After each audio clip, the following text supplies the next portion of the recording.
Yo, what's going on, people? We are live for England v Congo. Just getting started here, literally 3 or 4 minutes and we'll be underway. Big up anyone I see. My guy Andre, you're in here already. Big up, bro. Yes, brother. How you been, man? It's been a while since I've done a watch-along, to be fair. Bro, the numbers weren't increasing, man. I've got to be real. The numbers weren't increasing, so it got a bit jarring. So I thought, let me give it a break until it gets to the knockout stages. And now we've got some decent games, so hopefully it picks up. But big you up, my bro. What are you saying? I'm glad the Monday saga is over. Man's father flopped from a Liverpool to PSG fan out of nowhere. Yeah, bro, it's mad. Do you know what it is with Diamande as well? Yeah, I feel like this shit has happened to us before, and it's worked out in our favor. So I'm hoping it does again. I think this Munoz could be a low-key signing, bro. Like everything I see of him and the qualities he possesses, I think he could do very well next year. So at this stage, I think Barcola as well, right? Barcola's starting for France ahead of Doué. So like Arsenal are going to be interested, other clubs are going to be interested. We may miss out on Barcola as well. But as long as we bring in, maybe if we don't get a big signing, I want 2 more winners. I want like 2 30, 40 mil winners.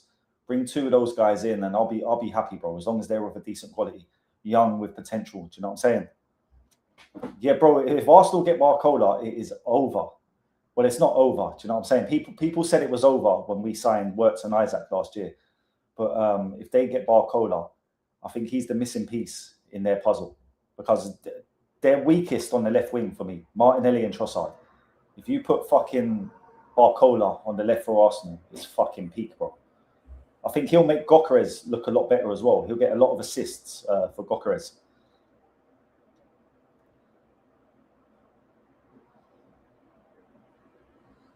Swear down, bro. He had 0 shots on target all competition. I did not know that.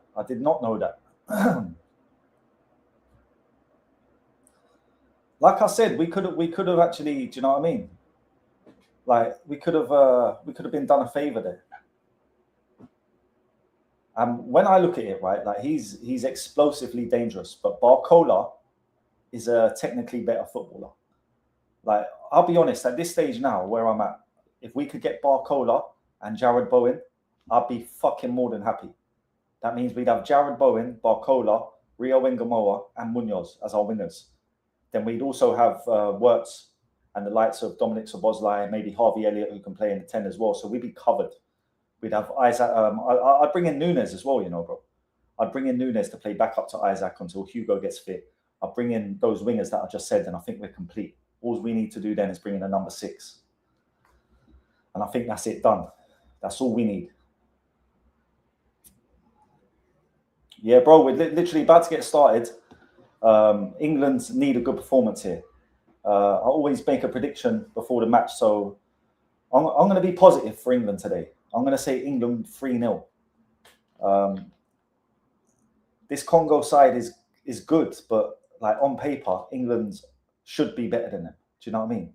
So this is the game for them to step up. If they don't step up, I think, whether they get through this game or not, they're going to end up being a Germany and a Holland. So they have to step it up today. It's interesting with Saka as well. That's what really surprised me. I thought Saka would start this game. But like, in fairness, they're playing a lesser opposition here. They should be beating these teams. Because they haven't played well, people are a bit worried, but they should be going out there and beating these teams. And if they do beat Congo today and play well, if Madueke has a good game, imagine he scores a goal. What happens then for the next round? They can't drop him, can they? So I was surprised to see Saka on the bench again. Like, how long is it going to take him to be fit? You've brought him to the World Cup and you haven't even played him. We're 4 games into the competition now. Scoring today. Do you know what? I put a little cheeky bet on Bellingham, 2 shots on target, Bellingham goal, and a Kane assist. I put a tenner on that, and I got a 50% boost on it, so it's like 240 if it comes in. But yeah, Bellingham 2 shots on target, Bellingham goal, and Kane assist. Kane was the obvious, you know what I mean, shout for the goals. But I thought, let me try and boost the price up a little bit. Let me go for Bellingham. He's always good for a goal. So if he can get 2 shots on target and a goal, Kane might get the assist or an assist. And we could be cooking. So fingers crossed. Yeah, bro, Saka's turning into Darren Anderton, bro. You get me? He's like a pane of glass. He's just always broken and shattered. But here we go. Fucking first time in the world. First time ever on one of my watch-alongs. We're gonna have the timer going from the start. That's thanks to you being here, Andre. Every time you're here, it reminds me about the timer. But big up to anyone here. If anyone else is here, say hello in the chat. Let's have a conversation. Let me know your thoughts on the game. What's your predictions? What do you think, Andre? What do you think the score's going to be? Who do you think is going to score? But here we go. We're about to get underway. We're underway. Bosh. Let's see what happens. Ball into the box for Kane, early doors.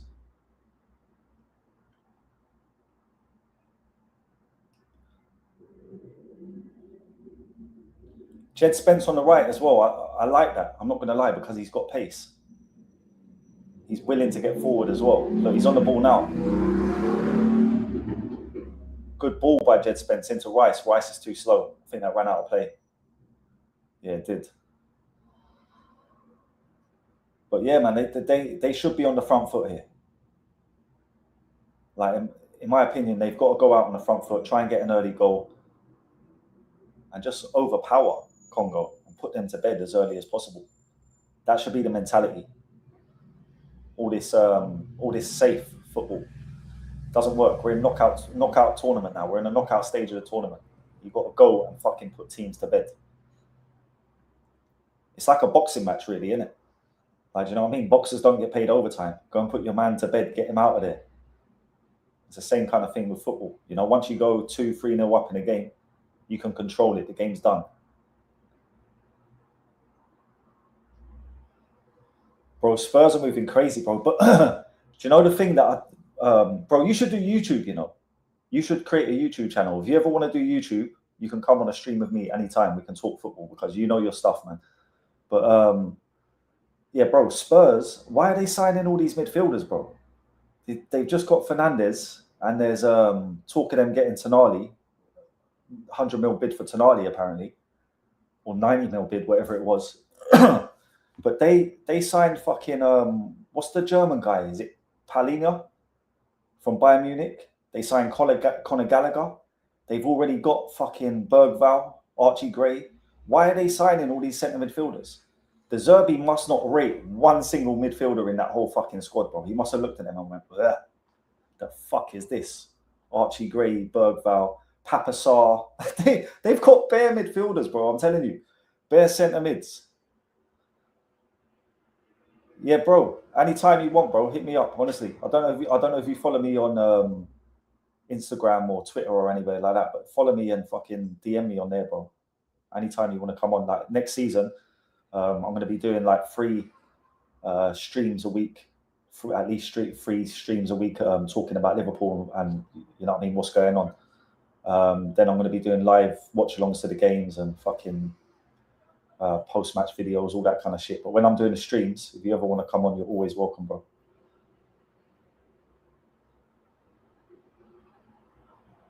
Good pressing by Bellingham again.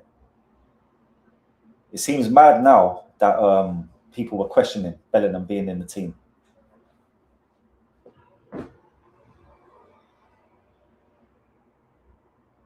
I'll be real. I think sometimes it comes down to the black thing with him again. It's like people were questioning his attitude, whereas I think if he was just like plain white, people would never question his attitude. But for me, he has to be playing in the England team. He's the only one in this team that I feel can grab a game by the scruff of the neck and change it himself. Do you know what I'm saying? He's the only one that can take the fucking responsibility, take charge of a game and change it and make the rest of them follow. Do you know what I mean? He's the leader in this team, in my opinion. Oh, that's a good question, you know. Oh, that's a good ball by Kane. 1 second, brother. I'll answer you in a minute. Madueke doing the mad thing again. His touch, his technique is crazy. Diamande, man. Diamande's like Madueke, you know. I swear down. Diamande's like Madueke. All them man there. Madueke, Diamande, Semenyo, similar type of tech, bro. I'm telling you. But yeah, wingers now. Bro, I'll be real. If I had to go and pick two now, I'll go and get Barcola and Jared Bowen. Jared Bowen is Premier League proven. He's been in England squads playing for West Ham. He's always got good GA for West Ham, so he should be able to get good GA for Liverpool because we're a better team. He works hard, Premier League proven, like I say, and he wouldn't be the main signing. We've got Josh Abbey at Liverpool. Josh Abbey is just turning 16, right? So in 2 years, he'll be 18. He'll be ready for first team football, similar to Rio Ingamoa, right? Rio Ingamoa he's going to be 18 if he's not 18 already. And he's going to start next year. So around the same age, Josh Abbey will be ready. So we literally need someone on the right-hand side for 2 seasons. For me, that's Jared Bowen. Because he's a cheap option as well. So you go and get the big guy in Barcola, spend your 85, 90 mil or whatever it is for Barcola, and then go and get Jared Bowen for 25 mil.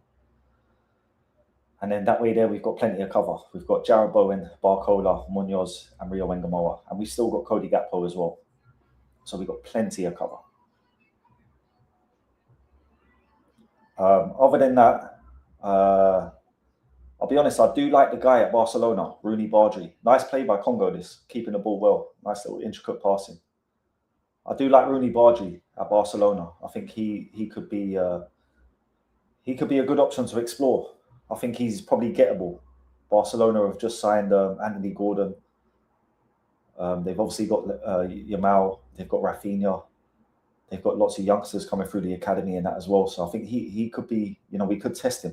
We could test them, with a decent bid and possibly get him. He's young, he's techie, he's reasonably fast, he's a good dribbler, creative, wonder the left foot, good for shooting outside the box and shit. So he's someone that I've liked when I've looked at him. Other than that, there's not many, Great ball by Congo into the box, left-hand side. Shot, goal by fucking Congo.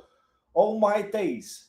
Congo are 1-0 up and man done a backflip. Missed it, rolled all over the pitch, but no one cares because he put the ball in the fucking back of the net and it's Congo 1, England 0. Have some of that. Stick that in your pipe and smoke it, they said. Go on, Sean. Oh my days. The scenes. I want to see Steph Solo right now. Shout out to Steph Solo. I want to see Steph Solo right now. I know say that Watchalong party is going absolutely bonkers right now. Yeah, man. Who is that? I don't even know the player. Sipenga. Big him up, bro. Big him up. Lovely ball. Who was that? Tanzebi. Tanzebi missed his man, but it worked out perfectly for the fucking...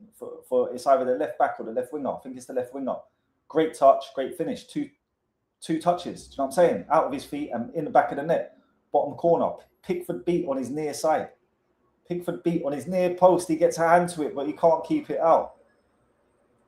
It's not good enough. It's not good enough. It's not good enough, Jeff. It's not good enough. This is crazy. The scenes. Oh my days. Twitter, Instagram. It's going to be crazy if this continues. We're not even 8 minutes into the game. And it's Congo 1, England 0. Absolute scenes. Collision there with the goalkeeper. Clattered by his own defender. But yo, that one shocked me, man. Lovely little finish, though. Yeah, bro, this is what I'm saying about England. Bro. All the fucking time. I said it, in my roundup video earlier. England are the better team on paper, but they haven't turned up as per usual. And this is always the way. England always have a fantastic team on paper. Do you get me? Oh, my man's banging. Best striker in the world. Best number 10 in the world. Best midfielder in the world. All of that jazz, yeah? And then they get... Not even only in competitions, in qualifying. A lot of the time, they're shit as well. They never played decent football. Like, I wouldn't mind if they played good football and got beat playing good football. But they're always shit, blood. They're shit to watch. But big up to Congo, man. His hand was offside. Man put his hand up for offside. Hey, hey. He's waving at man. He's mocking it. That's a good rule that they changed that. I think it's the shoulder now, isn't it? Lovely finish, but Pickford, near post, questionable for me. He gets a hand to it. It's just not strong enough. I think a good keeper stops that with his feet. All you got to do is put your right foot out to that. You know what I'm saying? Send that out for a throw-in. Bosh.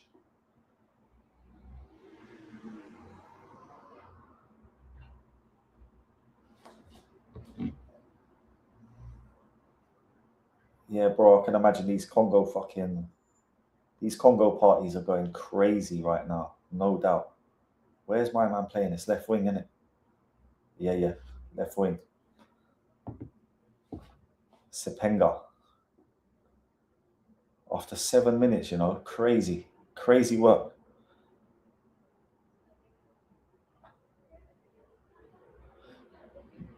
Great shout that. I think it's funny how that happens in tournaments. We see it in the Champions League sometimes as well. You know, teams start off bad and then they get progressively better as the tournament goes on. I think Paraguay are one of them teams. I don't think they're a great team all the same, but that USA win against them does. Do you know what I mean? Look very good now. I'll be interested to see how USA get on. I'm looking forward to see them. Who have they got again?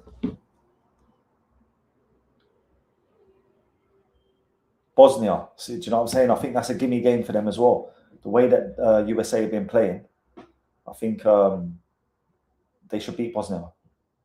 And if they do a good performance, I think they're half a threat, bro. They are half a threat. I think they could potentially get Brazil at some stage in that draw. And I generally think they could give Brazil a good game.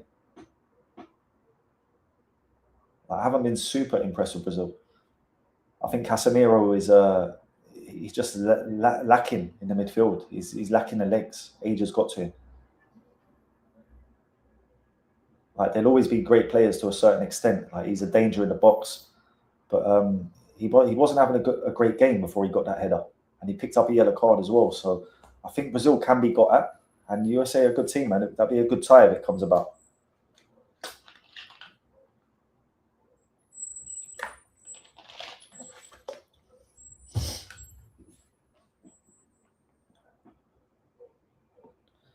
Yeah, I'll tell you what, Enciso has impressed me. He used to be at Brighton, man. It's mad that Brighton got rid of him and what's the other guy, the Argentinian guy, the ginger guy? I can't remember his name. Begins with a B. But Brighton had both of them, and Brighton have had so many players. I see they signed a new player today as well, an under-21 Portuguese winger.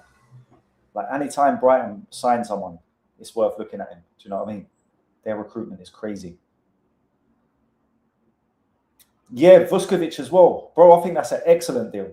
It's an excellent deal. But to be fair, Spurs have done pretty well with that deal as well, because they basically got the whole deal is worth 1 million less than what they paid for Van Hecker. Right? It's like 52 million or something like that. It works out with the add-ons. Then they've got a 20% sell-on clause, right? So they basically sold him for 52 mil. And if Brighton sell him, it's going to be 100 mil. I'm telling you that now. After paying 52 mil for him, there's no way they'll sell him for less than 100 mil. And he's that good of a talent that he could command that after maybe one season, if not definitely after two.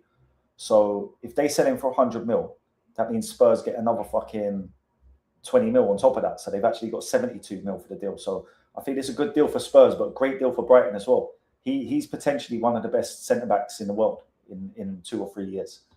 So great fucking business by Brighton again. And like I said, they brought in a new winger as well. Yeah, Madueke's just doing Madueke stuff, isn't he? Watching Madueke for England is similar to watching Gakpo for Liverpool. Do you know, every time they get the ball, you're not very confident, but you're hoping, please do something, please, and then they fuck it up. You're like, ugh.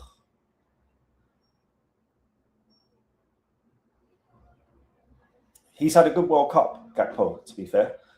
I'd still like to see him go. You know, people get gassed up sometimes off World Cup performances. You've got to take into consideration who they're playing against. Yeah, England are looking bad here, man. Well won by Anderson in midfielder. Out to Noni again. What can he do? They're too slow. Everything they do is slow. They move the ball so slowly that they're running off the ball. It's terrible. Even the positional play, like one thing, like Kane tries to be this playmaker. Like, if I'm the manager, I'm saying we don't need you to be a playmaker, bro. We've got Jude. Stay up top and get us goals. Be a problem to the centre backs. This is crazy. Big England, you know. Big England. 1-0 down after 7 minutes to Congo. Yeah, bro, he got his hand to the ball. He got his hand to the ball and he didn't save it. And you can't blame the World Cup ball moving and that for that one because it was on the ground. It was only about fucking 5 yards away. Good play. Spence on the right hand side. Good block. The thing about Congo as well is they do not concede a lot of goals. Do you know what I mean? When they're on it, defensively, they're solid. Well organised, working hard, men behind the ball. So this is going to be hard for England to get back in this game. They need to get a goal before half time. For me, that's a fact. The way Congo are playing, they shouldn't be too much of a threat either, because they're allowing England to have the possession, and they're going to try and use the counter attacks. So as long as England leave a couple man back and don't leave themselves short, they should be able to create much more chances. They've got fucking half an hour till half time. If they can't get a goal before half time, I'm telling you, it's peak. It's danger time for England. Yeah, that's how I felt. I felt we should have saved it. Not only that, yeah, I'm not a goalkeeper. I never have been. I'm not no goalkeeping expert by far, but like I've got common sense. I know a lot about football. I've been watching it for fucking, do you know what I mean? Nearly 30 years. Fucking use your feet, bro. Use your feet. The ball's on the ground at your near post. All he had to do was stick his right foot at that. Swear to God. Side foot. That's an art that I don't see no more. Yeah, well, I wouldn't say I don't see it no more, but not as often. Like using your legs as goalkeepers, like it should be a natural thing. If you're a professional goalkeeper, you should know when to use your feet. And that was one of them occasions for me. All he had to do is put his right boot out towards that ball, and he would have cleared it out for a corner or into touch for a throw-in.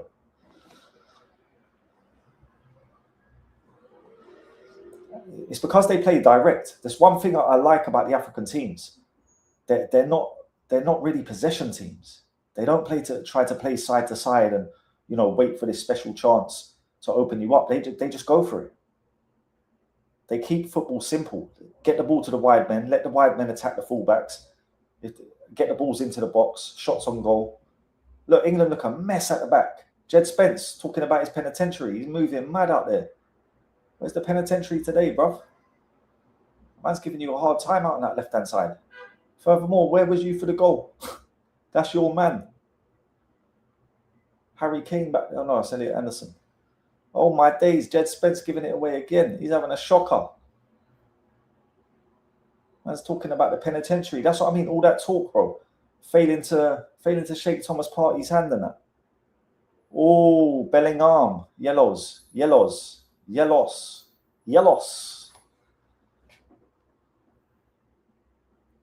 card for Jude. Silly challenge.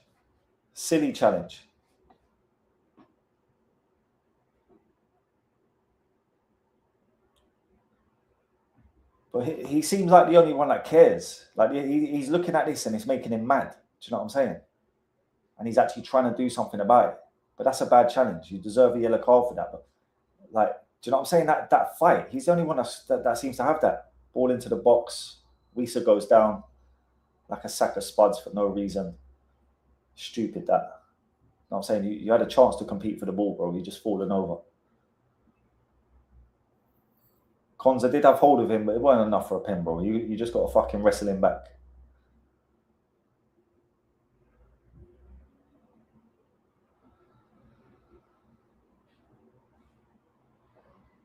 Hey, man, like Wissa doing the seal. Man doing the worm.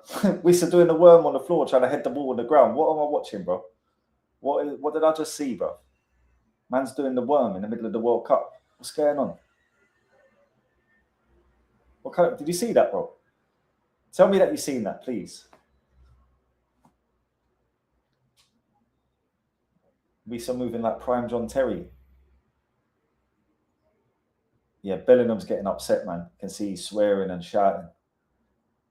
Need to be careful. If he goes flying into another challenge and gets sent off, like, that's good night Irene for England, in my opinion. England with 10 men, like they can hardly create with fucking 11 men. So trying to create with 10 will be peak. A lovely bit of skill there. Who was that? Twanzebe. Out to Bin Saka. Great challenge. Who was that? Rashford. Rashford working back like that, yeah? Yeah, bro. I couldn't believe what I was seeing. It was not only that, but it was the way that he did it, bro. He looked like he was doing the worm. And he missed the ball as well. That was the worst thing. He missed the ball by about that much, bro.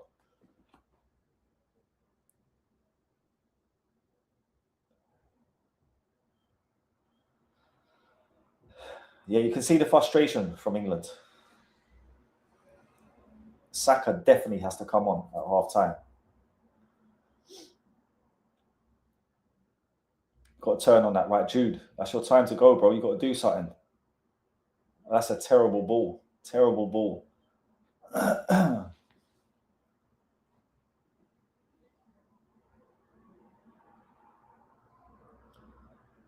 Where's Vanilla Rice as well, bro?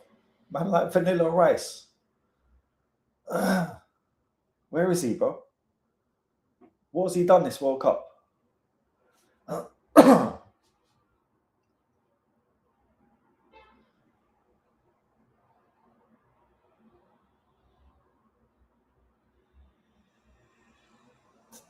The midfield looks a bit lost, I can't lie. They've got Anderson sitting deep here. For me, I'd have Rice sitting deep because Anderson, in my opinion, is more creative than Rice. Like when it comes to playing a forward pass or a through ball. Oh my God, Rashford,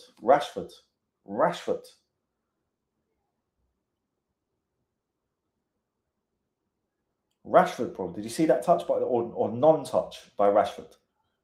Absolutely comical.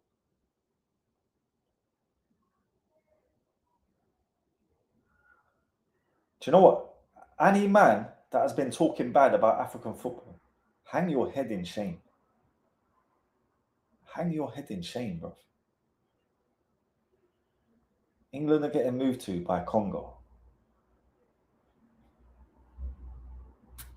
Crazy work, man. Crazy work. Yeah, bro, if they score again, it generally could be over. Like, England don't seem to be able to create, bro. Like, if I was playing against this England team, and as a manager, I'd be telling the boys, look, just keep it relatively solid at the back, but don't be afraid to attack these lot because they can't create too much themselves. Do you get me? You know, Bellingham's the main attacking threat. I'm telling man, stick to him like a fly on shit. Get in his ear, wind him up, crunch him a couple times, and that will keep them quiet. Just showing the goal again. Beautiful goal. He took it perfectly. One touch and finish. The touch was perfect, set him up for the shot, and he buried the shot in the bottom corner. Like I said, Pickford should be saving that, in my opinion. Bro, they never seen up for a game. Because you know why? I'll tell you what the problem is with England, right? It's a team full of stars. And they all look to each other to do something. No one actually grabs the game by the scruff of the neck themselves, except for Bellingham. Like, Kane, what are you doing? You're meant to be the best striker in the world, bro. Not in my opinion, you're not. Declan Rice, Reece James. Like, Reece James, Chelsea fans tell me he's the best right back in the world. Where's the crosses into the box? Where's the Trent-like passes, bro? Where's the dribbles? Where's a bit of creativity? Who's actually got a set of bollocks and is going to actually, fuck this, I'm going to make something happen? When they're together, they can't do that. They all look to each other. Oh, go on, mate, you do it, you do it, you do it. And they try and play it simple. Like, look at Declan Rice. When he plays for England, he does fuck all. Square passes. Like, try and impact the fucking game, bro. Try and play a through ball. They're scared as well. Like, so see, doing things like playing a through ball or taking a dribble, they're scared to do it in case they lose the ball. So it's like pure keeping it safe mentality. Oh, I don't want to lose the ball. It's like they're playing scared and timid. So like they just need to like fucking listen, boys. You're getting beat. Drop the egos, drop the expectations, and fucking pull your fingers out of your asses and actually go. It's like a boxer standing there like that, yeah, and just getting tumped up all round. And his trainer's telling him, fucking punch back, punch him back. They're not punching back, bro. They're not doing nothing. They're just standing there bobbing and weaving.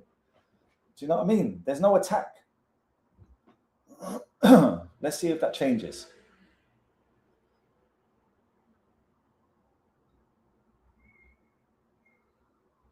It's very slow and lethargic. That's a great ball by Gehi out to Noni. Noni on the right-hand side. That's not a penalty, no way. Bro, I can't with this guy, man. I can't. Honestly, I can't. Bro should be playing for Ipswich or someone like that.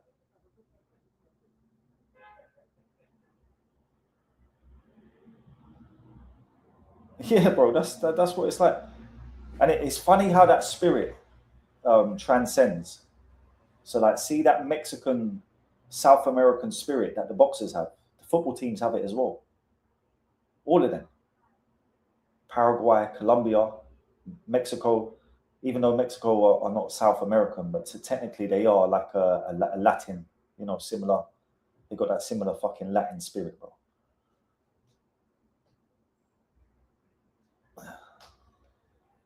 Prima donnas, mate. Prima donnas, I'm telling you.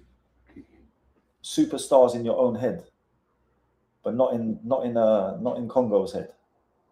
Congo see you as equals, bro. Great work by Jed Spence. Great work by Jed Spence. This is what he should be doing. Man's got pace to burn. Now that I can admire. This is what I'm talking about, grabbing the game by the scruff of the neck and actually trying to make something happen yourself. Like, there was nothing in front of him there. Usually, the safe option is, I'm going to lose the ball, turn back, pass it backwards. He's actually just gone, keep going, fuck it, I want to try and make something happen. Having a set of balls to actually do that. More of them need to do that. Like Rashford on the left-hand side, what are you doing, bro? Get the ball and attack your fucking fullback. Cut inside and pop a shot off at goal. If it goes over the bar, it goes over the bar. Try again. But they haven't got the guts to try and fail, then go again, fail, go again, and finally get it fucking right. If you have that attitude, that's when you make shit happen. You know, players like Doku will just get the ball and go every time. Players like Rio Ngamoa, get the ball and go every time. That's the mentality you need to have. Oh, I thought that went in, you know. Rice free kick into the box. It took a mad fucking deflection off Konza, I think it was, and just went wide. But this is the thing as well. When they do score, a lot of the time it's shit like that. Do you know what I mean? Corners, set plays, Harry Kane header. Like, when do I see England play well? The second half of the Croatia game wasn't bad. But other than that, it's been shite. Madueke into the box, easily cleared as well. And all this talk about Harry Kane being the best striker in the world, bro, he's like an old man. He's the most immobile striker in world football, probably. Like, even that ball by Madueke into the box, it wasn't, you know, teed up for him, but he makes no effort to get there. Like, in today's football, I can't have a striker like that in my team. I don't care how good of a finisher you are. You're not mobile enough and you don't work hard enough, bro. His press is non-existent. He's a great player and a great finisher, don't get me wrong, but He's not a world class centre. Well, sorry, I shouldn't say that. He's a world class centre forward because centre forward involves finishing. Jude, header, saved by the keeper. Great ball in by Reece James. Oh, sorry, what am I talking about? Reece James. He's not even fucking playing. Bellingham.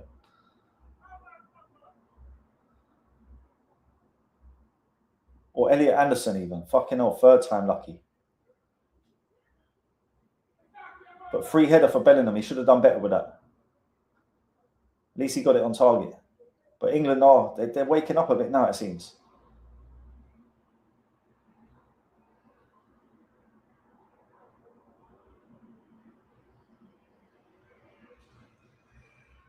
Rice. Let me see. What can you do? Sideways pass to Rashford.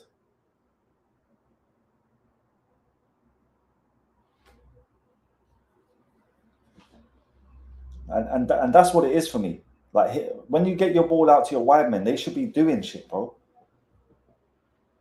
Rashford is offered nothing this whole half so far.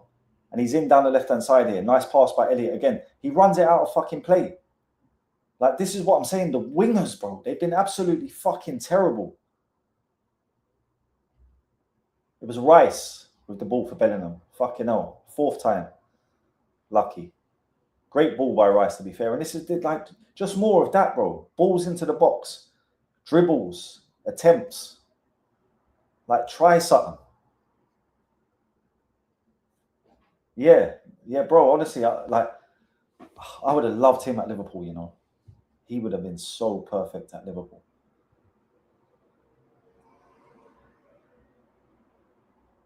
Like, I think after this competition, England have to make him captain. In my opinion, he's captain material.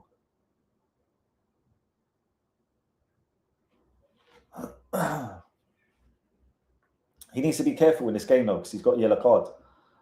Like, he's got that kind of temperament where, you know, he's always got a yellow card in him, especially when the game is like this. They're losing 1-0, it's a knockout game. So he needs to be really careful now. His mental attributes will be tested. See if he can, you know what I mean, control it.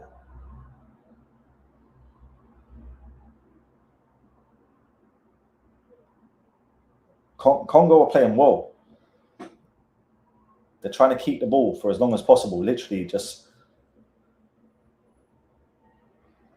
His Sepender away again down the left-hand side. He's looking good, man. Oh, my days. He's done Jed Spence. He puts it into the box. What was all this stuff about Jed Spence and his penitentiary, bro? Because right now, he's getting moved to by Sepender on the left-hand side. Here he goes again. Look. Causing Jed Spence all types of problems.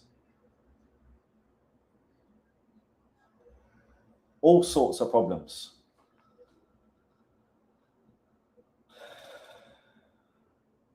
Yeah, bro, Sepender. He's the guy that got the goal.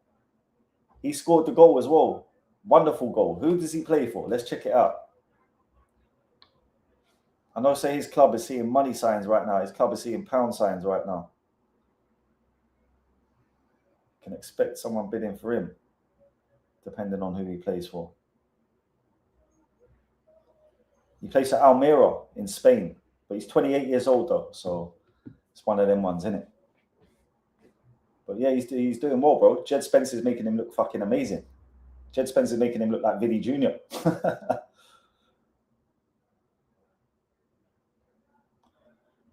Yeah, he's mugging man off, bro. He is. He's mugging him off. This is what I'm saying. How Trent Alexander-Arnold is watching this. He must be sitting at home laughing his bollocks off. Listening to Stormzy. You get me? Tell my man, shut up about better than me. I was having a laugh, bro. Honestly. To leave Trent Alexander out of this squad is absolutely criminal. They've got the creativity of a digestive biscuit. Like, Trent is one of the only players that can play for England that can unlock defenses and turn a game like that. And they've decided to leave him at home. Absolutely mental. You're 1-0 down now and you need to fucking be creative. And you've got Jed Spence, who's got pace, don't get me wrong, and he can be an attacking threat. But he's just not doing it right now. And he's getting absolutely murdered in defensive situations.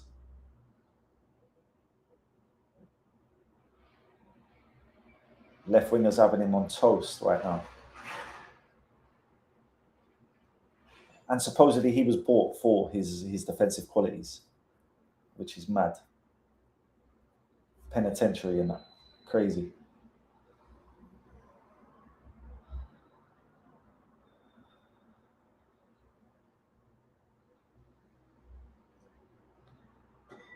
Ball into Kane by Rashford. Kane's got a score there. Oh, what a challenge. Who's that? Twanzebe again. Is that Twanzebe again? Madueke beats his man. Can he? This guy, bro. Off the line from Rashford. The defending is immense. The defending is immense. Twanzebe's having the fucking game of his life right now. Yeah, bro, Rashford. I'm telling you, bro, Rashford is so hot and cold. Like 1 minute, this guy can look like he's got world class in him. Do you know what I mean? He looks like he's a world class player. Then other times he looks like he's a championship player. Madueke as well. Like see this shit here, what he's doing right now, running at people, bro. He's great at running at people, but his end product is fucking woeful. Yeah, his end product is woeful.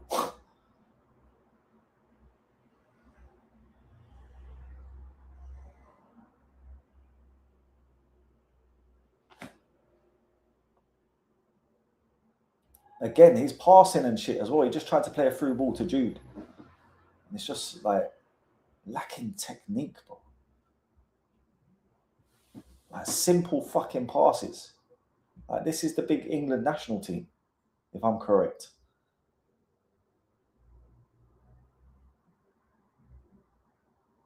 Nico O'Reilly defended well again. These lot are defending very, very well. Twanzebe and Mbemba. Who else have they got at the back there? Oh yeah, fucking Wan-Bissaka and Masuaka, ex-West Ham. The connection there from Rashford, bro. What kind of? Are you? Please tell me you're seeing that replay, brother. Lace that, bro. Lace that into the ground. Did you see the connection?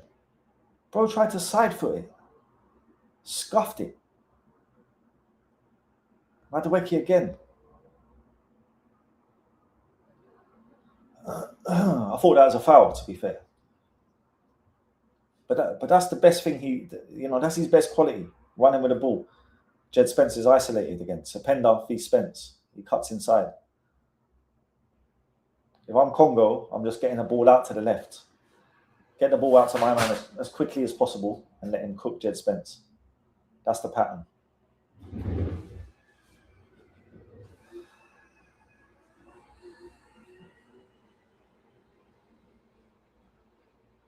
Man like Tommy Tuchel.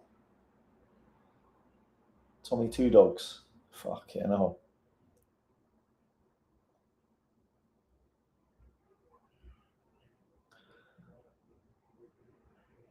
Is that a foul on Rashford? He got it. He got it. He bought it. Rashford bought that foul. What stat was they showing? What channel are you watching on, bro? I'm watching on BBC. I didn't see the stat.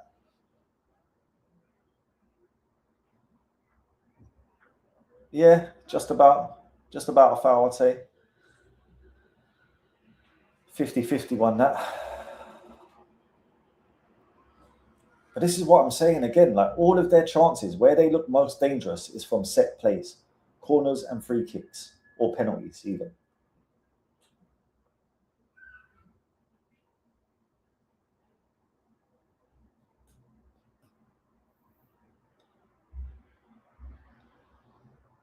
Like if you were judging teams purely based on their performances and you took all of the names and reputations out of the equation, like most people would say England are shit, bro.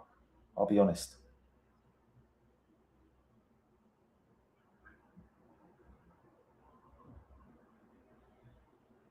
And when you take into account the players' names, the wages, the price tags, it makes it even worse, in my opinion. Noni Madueke again, doing the mad thing, bro. Get him off the pitch, bro. And Rashford as well. Fuck it. But who have they got to bring on? Fucking Anthony Gordon. He's just as bad. Wissa up the other end. O'Reilly, good defending. Yeah, Saka has to be on at half time. This number 7 looks like Saka a bit for Congo. But here he is again. He actually looks like Saka a bit.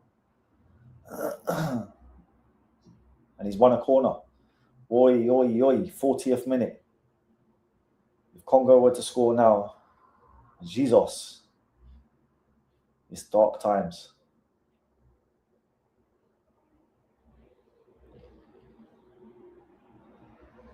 They're saying a handball in the box.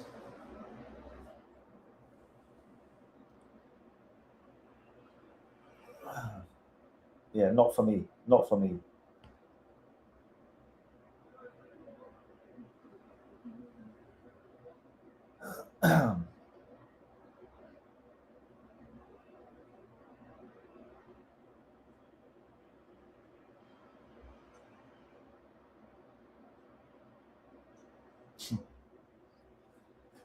Crazy, isn't it, when you think that Wan-Bissaka used to play for England, couldn't get into the team, then couldn't get into the squads. So he said, fuck it, I'm going to go and play for Congo. And now here he is, playing for Congo against England, a squad that he wouldn't get into, and they're up 1-0.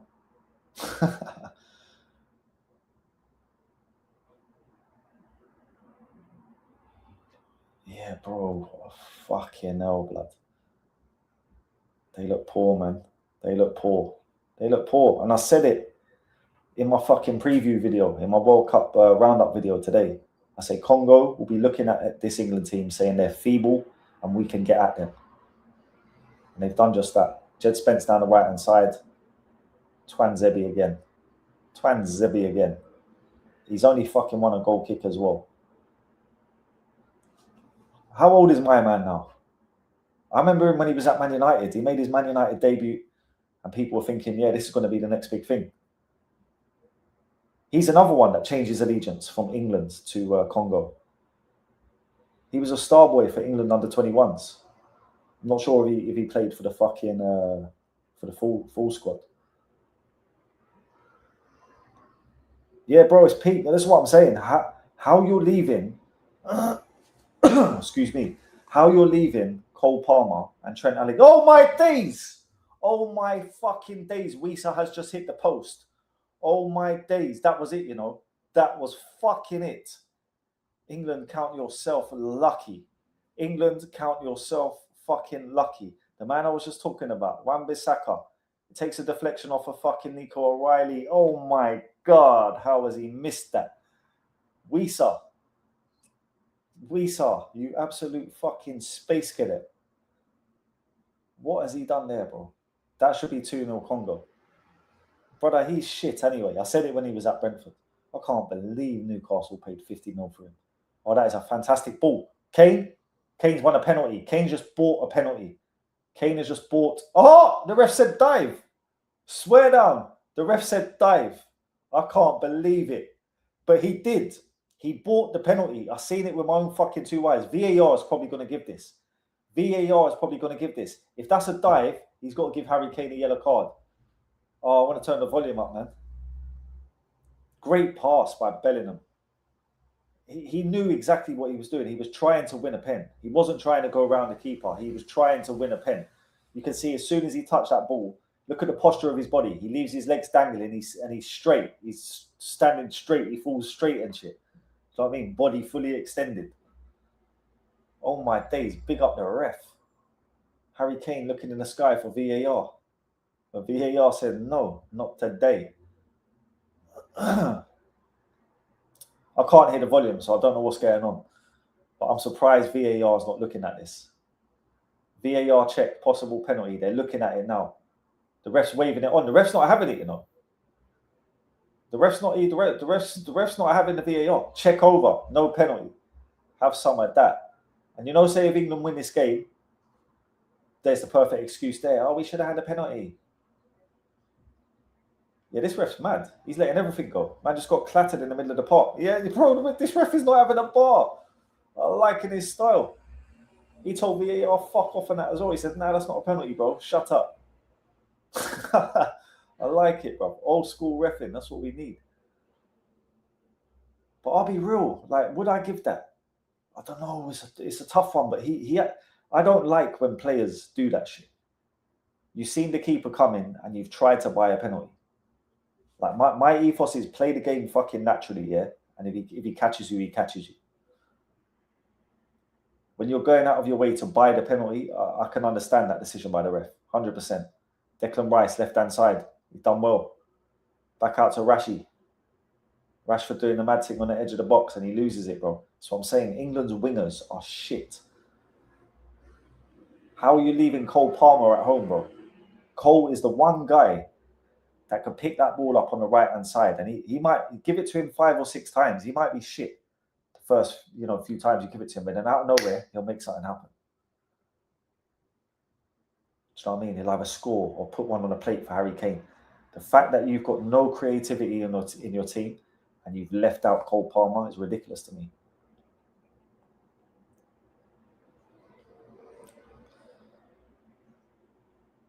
Hey, my man that with the card, he was pointing at Kane with the card like that, pointing at him. Hey, he should have got booked. If the ref honestly feels that was a dive, he should be booked. Simple as that. Nico O'Reilly, can he defend that? Yes, he can. One of England's better performers, in my opinion, this World Cup, Nico O'Reilly. I can't believe he got dropped for one game as well. Solid left back. He's not even a left back, he's a midfielder, but a solid left back.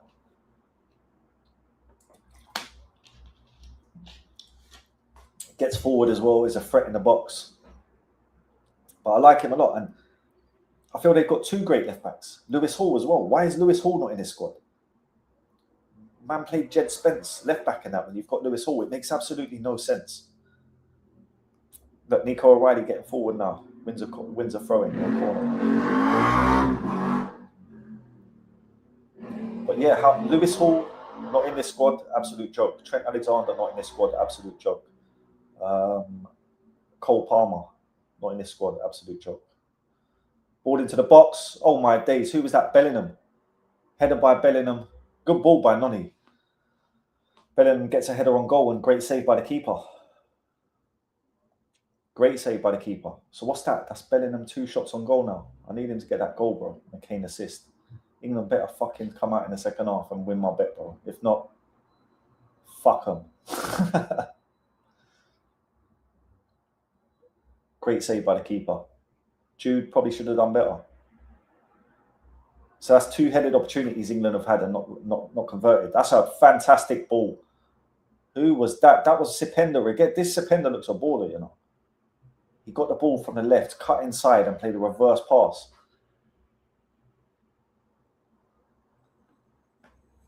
Man for man, they've been good.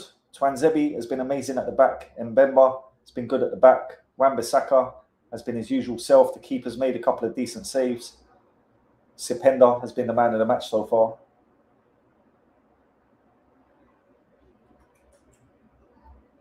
Yeah. Look, loses the ball again. I'll be honest with Jude as well, yeah. Do you know where I think Jude is best? He's best in 8. He's better in the 8. He's a box-to-box midfielder. That's what he is. Because, oh my days, Sependa just flicked it over Jed Spence's head. Jed Spence is having a fucking nightmare out there, bro. Madueke's in acres of space. Declan Rice takes far too long to move the ball. Look how slow they are, bro. Like, this is meant to be a counter-attack. There's no speed whatsoever. Slow as fuck. Look, Kane. Brother, he's so slow. Look, Madueke, what's he slowing it down like that for? Attack the guy, man. And he does that dead bit of skill. Gets the ball taken off him. These men are actually fucking some comedians, bro. Like, there's no urge. You're 1-0 fucking down. A man is standing on the ball. Like, say, like we're 4-0 up. Like, come and get it.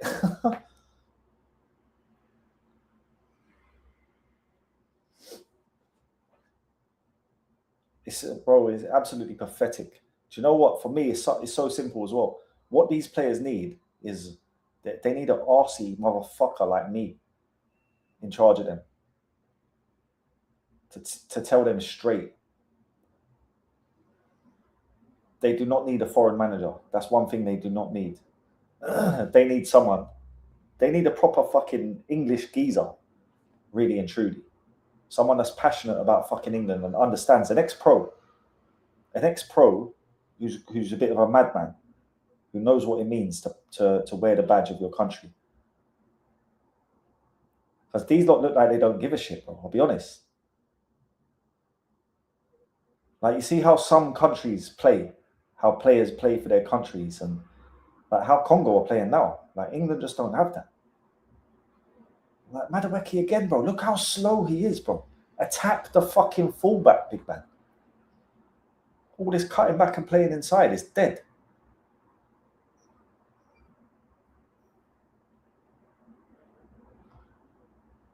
All right, Bellingham. Out to Madueke. He's got to take on the fullback. Nope. Puts a dead ball into the box. Falls out to Jude.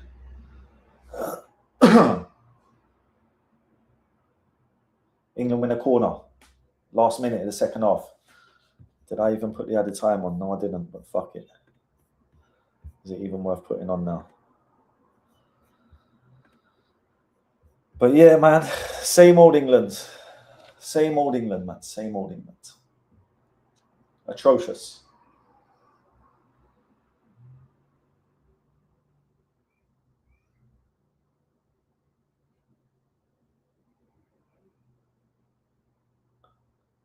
Oh my days. Great save again. I don't know how Kane's managed to volley that. The corner's come in and it's dropped to Kane on the fucking back post and he's managed to volley it. It's come all the way down in the sky. He's volleyed it and the keeper saved it. I think it's hit him right in the bollocks, to be fair. And the ref's blown for half time. All of a sudden, the keeper's bollocks is okay. He's off the ground. What a miracle that is. But yeah, Kane volley hit him in the knee, actually. But yeah, terrible performance from England, man. Yeah, bro, he's moving mad, I lie. He's looking unbeatable. He's not having it. He's undeniable today. It's got to be Saka. Look, what are these men doing, bro? Crying to the referee.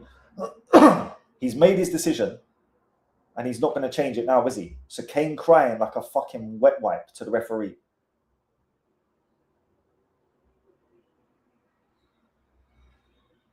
Like, I can't stand that shit. Get your ass in the fucking dressing room and hold yourself accountable instead of crying about fucking potential penalties. Yeah, Saka for Madueke. That is 100% got to happen. What else would I do?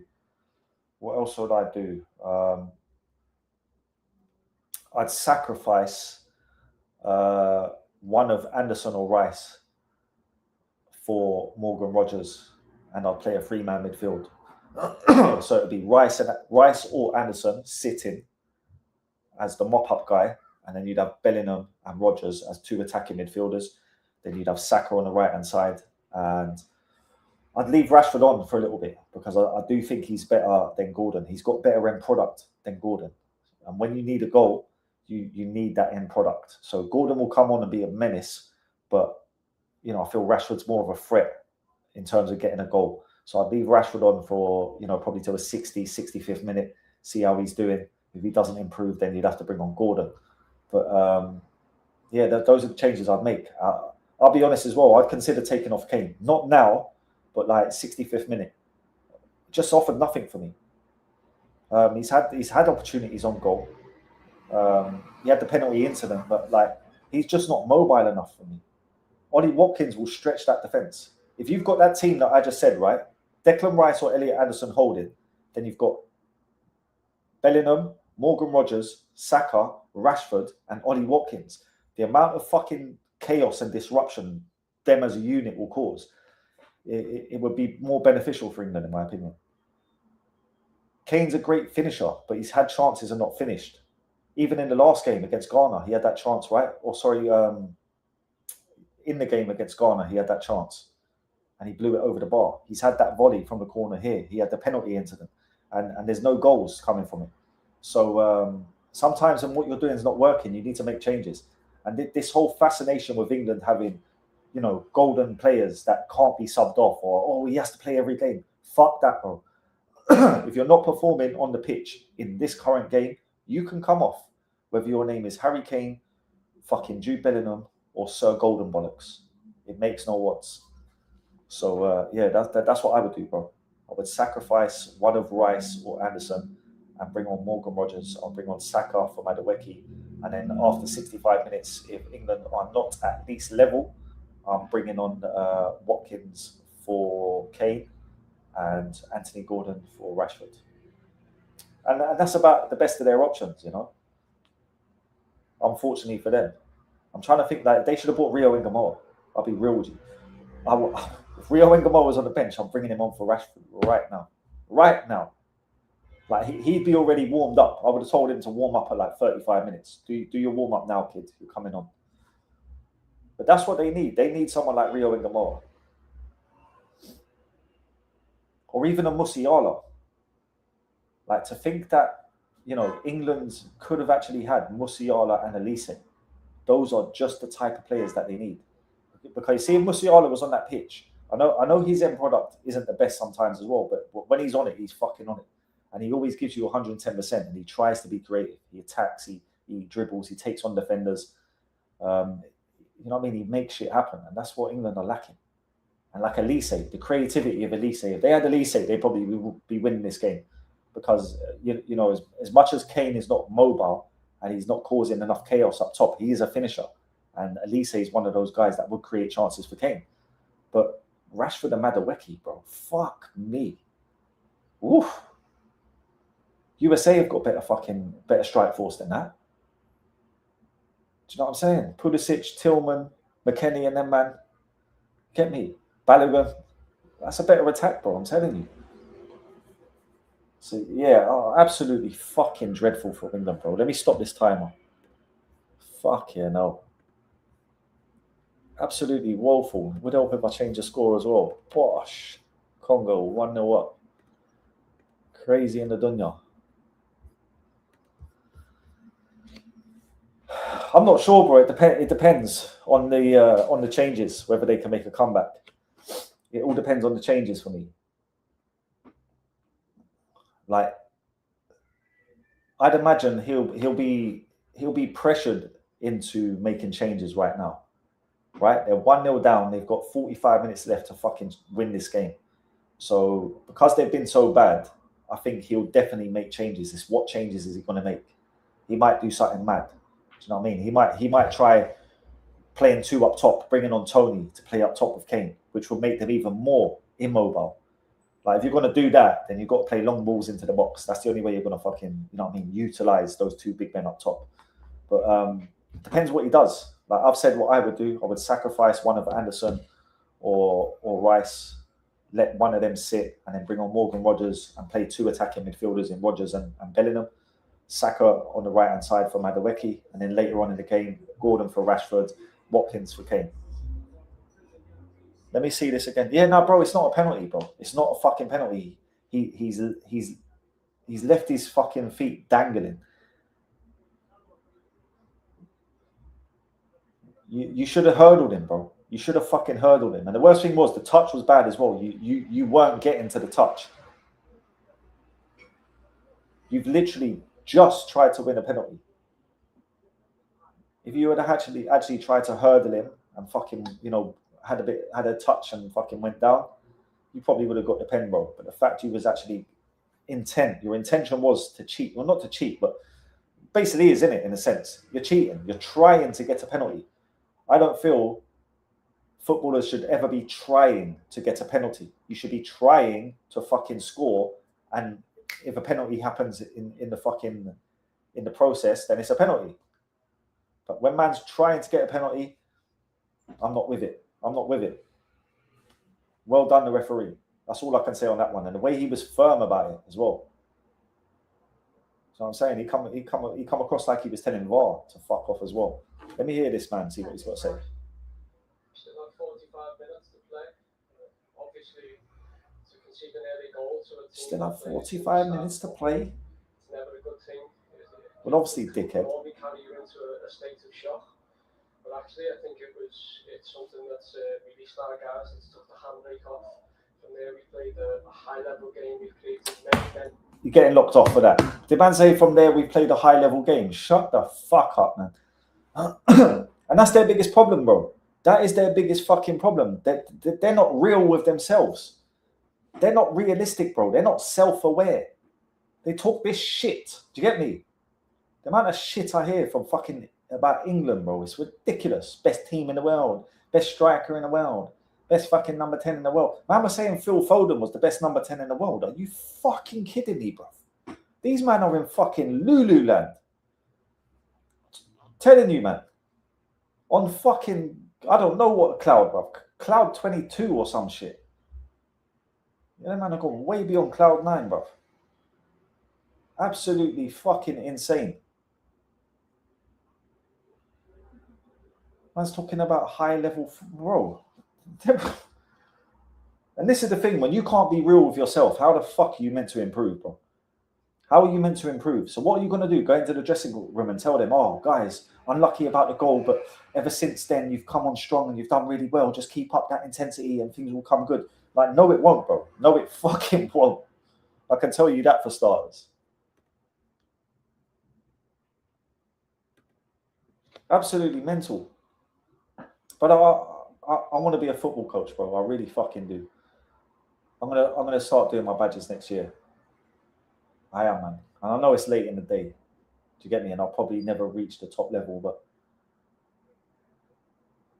just the amount of fucking stupidity I see, bro, wrecks my head. People that can't be real with themselves. And this is the thing, that they need to be told that they're shit. They don't need to be mollycoddled and told how great they are. They need to be told you're shit. That man like Kane needs to be told, bro, what are you doing? Fucking run. You're pondering about like some little fucking princess. Get stuck in, make something happen. Do you know what I mean? G them up, give them a kick up the arse. And that's the problem they've always had. I'm telling you now, bro, fucking the best manager England could have ever had was Harry Redknapp. And they would never allow it to happen. The likes of, who else was there? Brian, fucking hell, what's his name? Brian Clough. Brian Clough would have been the perfect manager for England because he didn't take no shit. And he would tell people, do you know what I mean? You've got to demand, especially amongst groups of egotistical men. You need to put them in their fucking place, bro, because they think they're the bollocks. Like all of those England players, they all think they're the bollocks. Rice, Bellingham, Kane. You know what I'm saying? They're big egos, brother, and they've always been that way. And they need someone to put them in their fucking place and tell them to play football. And, you know, not to have guaranteed starters. Like over the years, how many guaranteed starters have England have? Oh, Beckham always started every England game. Do you know what I'm saying? Rooney started every fucking England game. Then it become Harry Kane. Do you know what I mean? When you get now it's kind of Declan Rice. And when you get those type of players now, bro, if you're playing shit, you get dropped. Keep them on their toes. Too much fucking privilege in the England squad. Too much arse licking, too much egos. They need someone to come in and actually fucking tell them about themselves. And put them fucking right and tell them, you know, make something happen. So it's like they don't know how to play football when they're on that pitch. Like, as a winger, you should know what your fucking job is. Like, is that how it has to be broken down? Like, you as defenders, this is your job. You as fullbacks, that's your job. Midfielders, this is what I want from you. Wingers, your job is to fucking create and make shit happen. We're talking goals, we're talking assists. So when you get the ball, fucking do something. Either attack the fullback, put a ball into the box, or have a shot. There's your three options. But these men are just pandering about, passing sideways and fucking doing all sorts of nonsense, bro. I can't get it.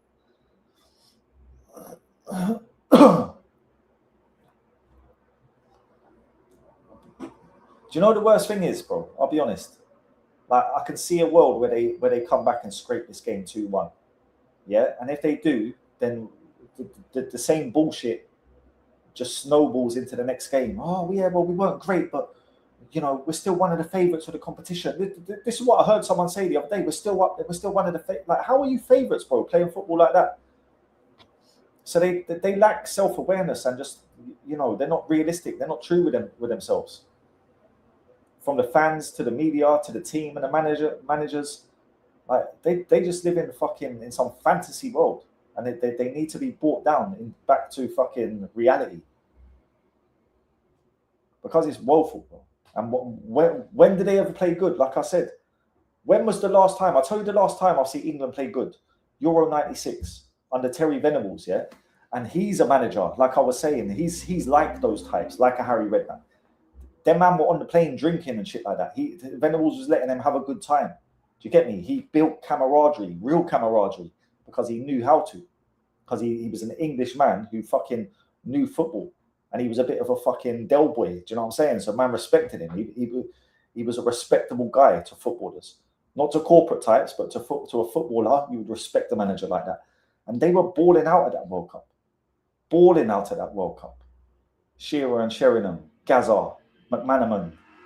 Balling out, bruv.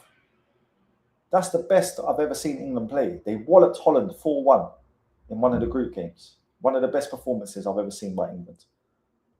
Other than that, the 5-0 victory against Germany in a World Cup qualifier, I think that was. But that's just one game. That tournament, Euro 96, that's the best England's performance at a tournament I've seen. And I know they've done decent under Southgate as well, but the football was shit. Like, they've got to quarterfinals and that, but the football's been shit. They've got to semi-finals. Football's been shit. So, yeah, Euro 96 was the best they ever did, and it's because they had Terry Venables, in my opinion. They've got better players now than they had at Euro 96.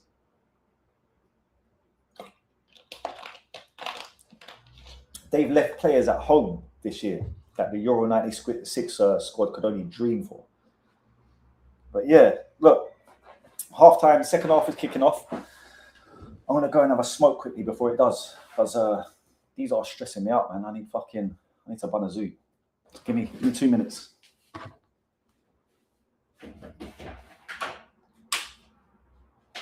Turn that fan on for a minute. It's fucking roasting there, man.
Right, we're back, motherfuckers.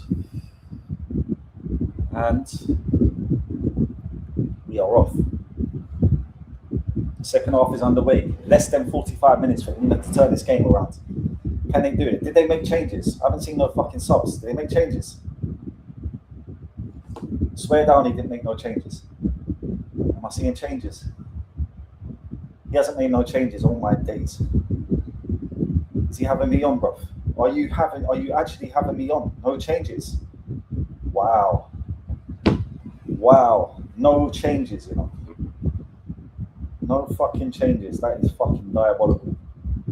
As bad as they were that first half, no changes. Yeah, that's crazy to me. Absolutely crazy to me. Congo on the attack. If they get a goal early in the second half, woof. It could be dark. It's into the box. Oh, Anderson clears. Boy, oh boy, oh boy. As Castillo would say, it is not looking good, bro.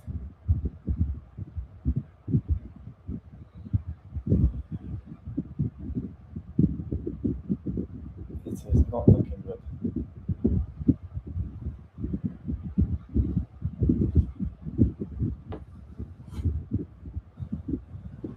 Oi. They've been trying to rewrite history since 1966, bro. And it ain't happened. Madaweki again. Masuaka saying, nope, doors are closed around here, mate. He's like a bouncer. Not today, mate. Get me. That's what he's saying to Madaweki. Not today, mate. I can't believe he didn't make no changes. Absolutely criminal. To have such a fucking lackluster first half, not be able to score, not create too much, and not make no changes is criminal in my opinion. We'll see what they're about now for sure.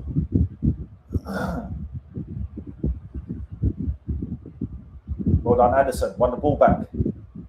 Terrible pass though, man. Is that what 130 million pound, 116 million pound gets you these days?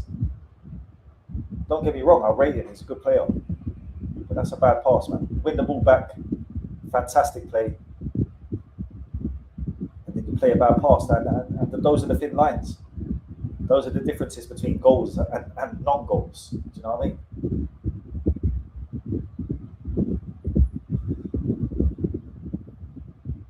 Turn that fan off now. Shit. Forget about that. Sorry for anyone that was watching.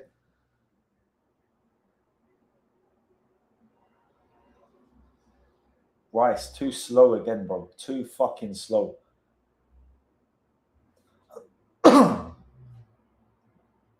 Why does he take so long to move the ball? Like he's trying to become a different type of midfielder. Like he thinks he's Spanish or something. He's trying to do this dictating. Thinks he's Sergio Busquets or something like that. Always scanning. Have you seen how much this guy scans? He'll scan like 15 times, get the ball and play a 2-yard pass. Like stick to your strengths, bro. You're a running machine. You get me? Tackle. Fucking get forward, pass, pop goals off at pop shots off at goal.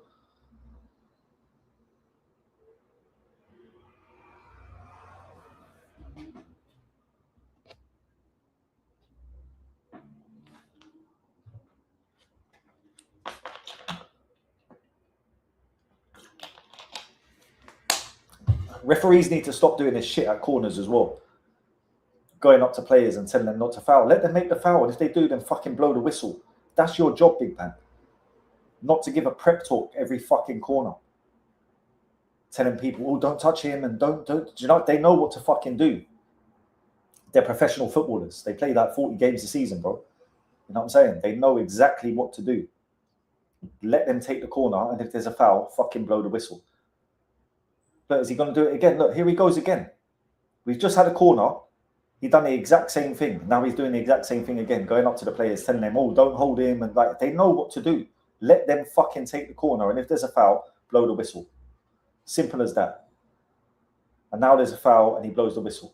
Like, so why the need to give the prep talk and hold up the corner?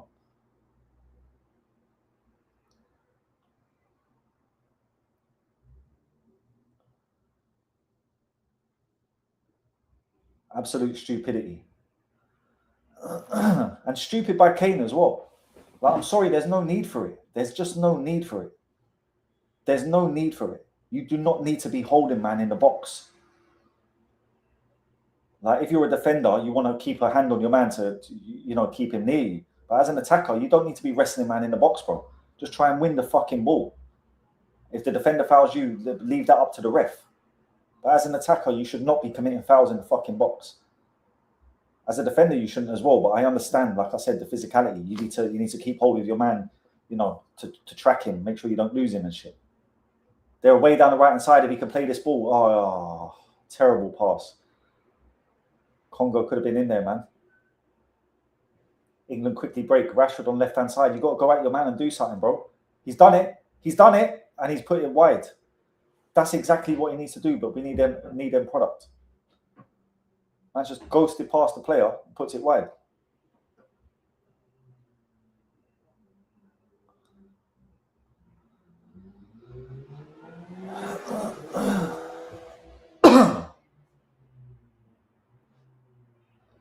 But that's it. See, when they move the ball fast, that's how you got to do it.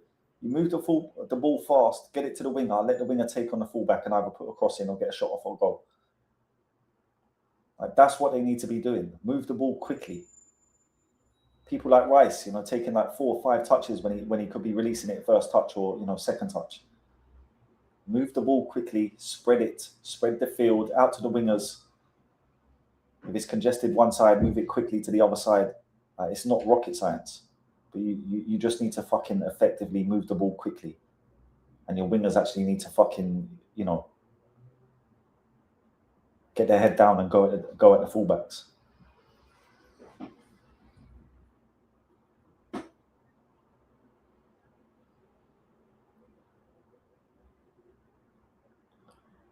Good ball by Rice. That's more like it. Bellingham, edge of the box. What's happened to my fucking BBC with their bullshit? Screen's gone black. We're back.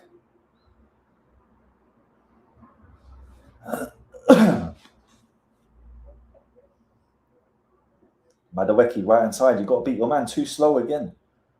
Too slow. And a shit ball into the box goes out for a corner. How this guy is still on the pitch, I'll never know. I'll never fucking know. Tommy Tuchel must love Madueke, bro. You get me? I'm sensing Arne Slot Gakpo vibes with Tommy Tuchel and Madueke. Because there's no way he deserves to still be on this playing field, bro. Simple as that. That ball was atrocious. Nowhere near any of the players. Goes out for a goal kick.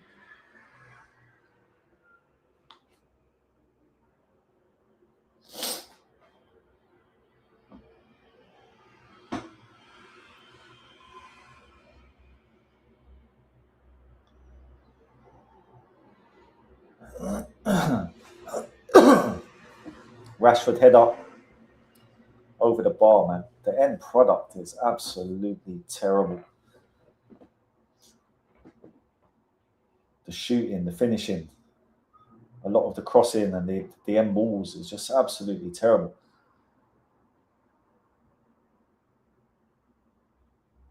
Shocking header by Rashford as well.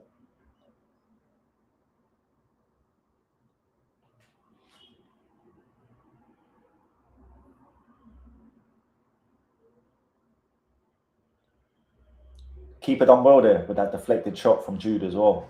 Done well to keep that out. He's had a great game so far, the keeper. The funny thing is as well that England haven't been creative. Like, they've played bad in my opinion, but they've still had chances. The keeper's made 2 or 3 saves. They've had a couple chances they've wasted as well.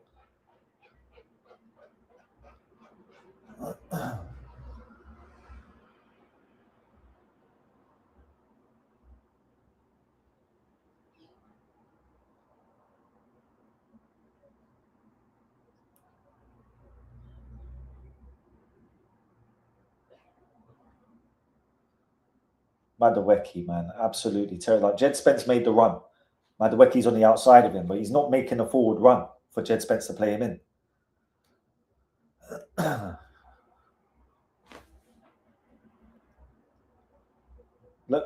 Look where he is now as well, Madueke. Like, he gets the ball, but he's just like, he's too deep. You could be closer to the box, bro. He's still got space. And then you get the ball and do fuck all with it. That's the thing. You do absolutely fuck all with it.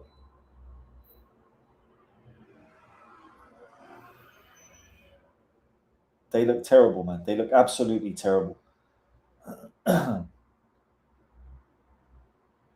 So uncreative. In the final third, it's just absolutely terrible. Whether it's Jed Spence, fucking Madueke, or Marcus Rashford, it's just fucking awful. No end product. And Congo are playing well. Don't get me wrong, they're performing well, but they're performing well for the level of what they are. Like realistically, they are there for the taking. This England team should be going and putting, 3 past this Congo team. They're having all the possession. Congo are sitting back. They're not really a threat in attack. And England just look like they can't create fuck all, bro. Like, honestly, they look about as creative as a digestive biscuit right now.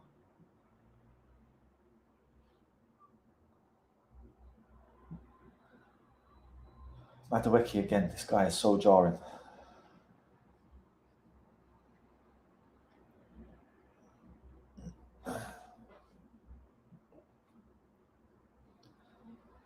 When you watch the ball going sideways as well, right? Like from player to player, just ask yourself, who is the guy that's going to do something creative? Like, where is that through ball coming from? It's just like Bellingham's the only guy, in my opinion. Like, their hopes rest on Bellingham. They need to get him on the ball.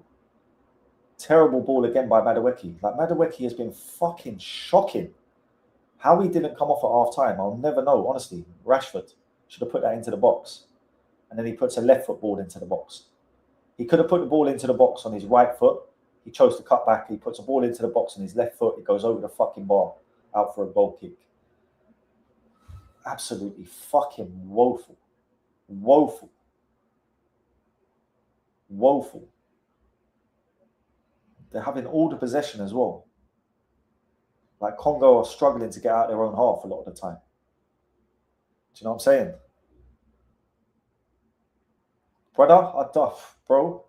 I said it. I don't know if you was in here. I said it a minute ago. I said Tommy Tuchel and fucking Madueke is giving me Arnie Slot and Cody Gakpo vibes. Like, it must be his fucking stepson or something, bro. He must be drilling Nonny's mum or something. I don't know what's going on. Because he's been shit, bro. He's possibly been the worst player on the pitch. Not even that. Usually he's decent at beating a man. He done it once or twice in the first half, but like he looks like he's scared to try and beat his man. Then Elliot Anderson loses the ball because, to be fair, it was a bad ball by Spence to him. But these lot look absolutely fucking shocking. Like I said, this Congo team's there for the taking, man. This Congo team is there for the taking. England should be, beating these lot easily and scoring 2 or 3 goals in the process. They're about as creative as a digestive biscuit, like I said. This is absolutely woeful. That was a foul by Anderson as well. Should have been given, but wasn't. But yeah, man, fucking hell, bruv. Yeah, German. People were saying he's a German spy. Maybe so. If he leaves Madueke and Rashford as well, to be fair, on the pitch for too much longer, I could understand that. Jed Spence getting dubsed again. Sipenda out on the left. Oh, lovely bit of footwork, bro. Lovely bit of footwork, the way he dragged that back to create a bit of space. Yeah, these lot are fucking shit, bro. These lot are shit. England are fucking shite.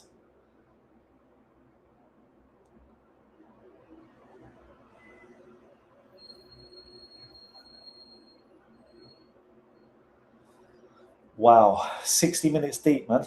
We are 60 minutes deep. And these lot are still looking fucking poo-poo.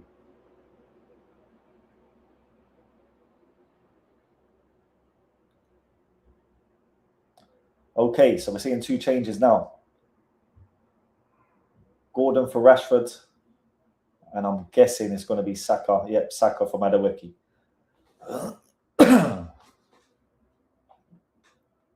They got half an hour. Both of them, man, can hang their head in shame. Rashford and Madueke. You've been absolutely shit. And this is the thing. We know the quality that Rashford has. Like, on his day, he can look world class. But consistency is everything in football, man. Real world class players do it week in, week out. They turn up when they're needed. Absolutely shocking performance by Rashford and Madueke. Both should have been taken off at half time, to be fair. Madueke more so. Madueke for me was the worst player on the pitch.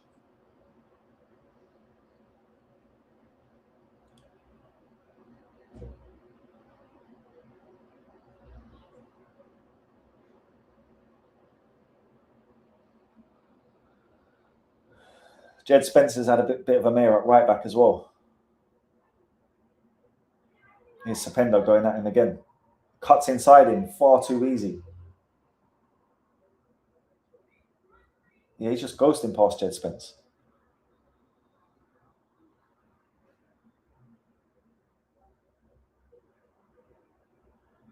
Yeah, this is crazy. I can't believe what I'm watching. I'll be honest. This is absolutely terrible from England. And like I said, they need to get Kane off the pitch. That's the reality of it. And I know I know all the casual football fans be saying, oh, Kane's the goal scorer. We need Kane to score the goals. It's because you know absolutely fuck all about football. Ollie Watkins is more of a threat than Kane in games like this. Kane is too mobile. He's not got the supply. When you're playing for Bayern Munich and you've got the likes of Luis Diaz and Michael Olise and Jamal Musiala and fucking, you know what I mean, others supplying you and supplying you well, yeah, you can put the ball in the back of the net, but there's no one supplying here. And Kane is too immobile. He doesn't press. He doesn't run enough. He's not fast enough. Oh my days, deflected shot over the bar for Congo. And to a certain extent, Congo are looking more likely here. If they get the second goal at this stage, I'm telling you, it's good night. It's good night, England. But yeah, honestly, they need to bring Watkins on to run the defence. Now that they've got Gordon on as well, fresh pace on the left-hand side, Saka on the right-hand side, get Kane off, man. Get Kane off. He's done absolutely fuck all. Like, don't get me wrong, when it comes to finishing, he's world-class. But there's no point in having a world-class finisher on the fucking pitch if you can't create no chances for him. They need Watkins to stretch the fucking defence, run in behind, do work both channels. Do you know what I mean? And he can also be a physical threat as well. He's not a small guy. So they honestly need to bring on Watkins, in my opinion. And they should also sacrifice one of the midfielders for Morgan Rogers. You're playing two holding midfielders in Anderson and Declan Rice. You're 1-0 down after 64 minutes. You need 2 goals, really and truly. 1 goal will be enough to get you to extra time, but you need a fucking goal. Sacrifice one of those holding midfielders and put Rogers on there. Let Rogers and Bellingham be 2 10s and fucking, do you know what I mean? It'll make things a lot more attacking, a lot more creative. Rice has been terrible, in my opinion, as well. I'm not saying that in terms of, just a standard performance. I'm saying it for his ability and what we've seen him do for Arsenal, how he's affected games for Arsenal and how he just goes non-existent in the England shirt.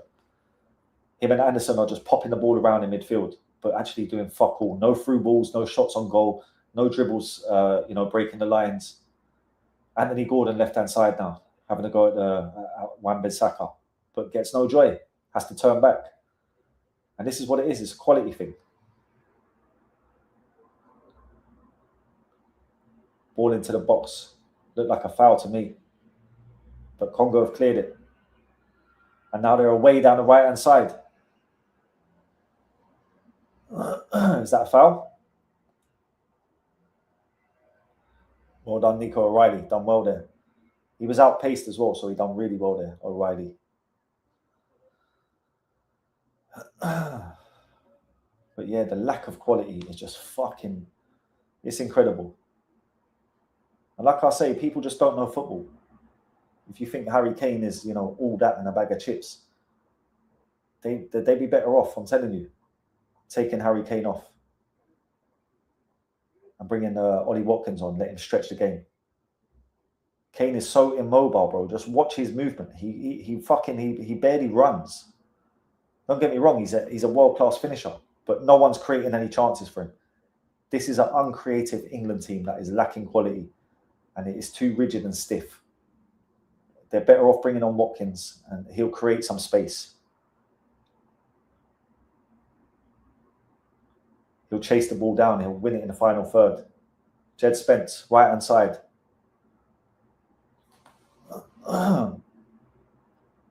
Well played out by Congo.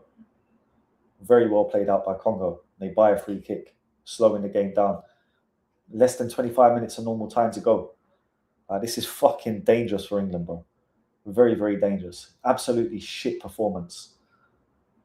And it looks like they could be going out. I'll be real. It looks like they could be going out. I can't see England fucking getting 2 goals anyway. Like, they might be able to nick one and get it to extra time. And then whatever happens there happens. But fuck yeah, no. I can't see them getting 2 goals in 24 minutes.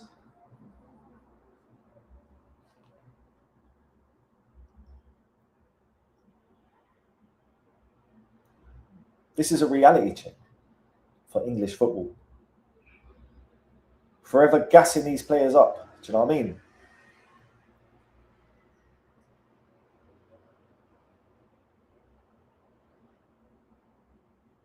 Kane's this and Kane's that.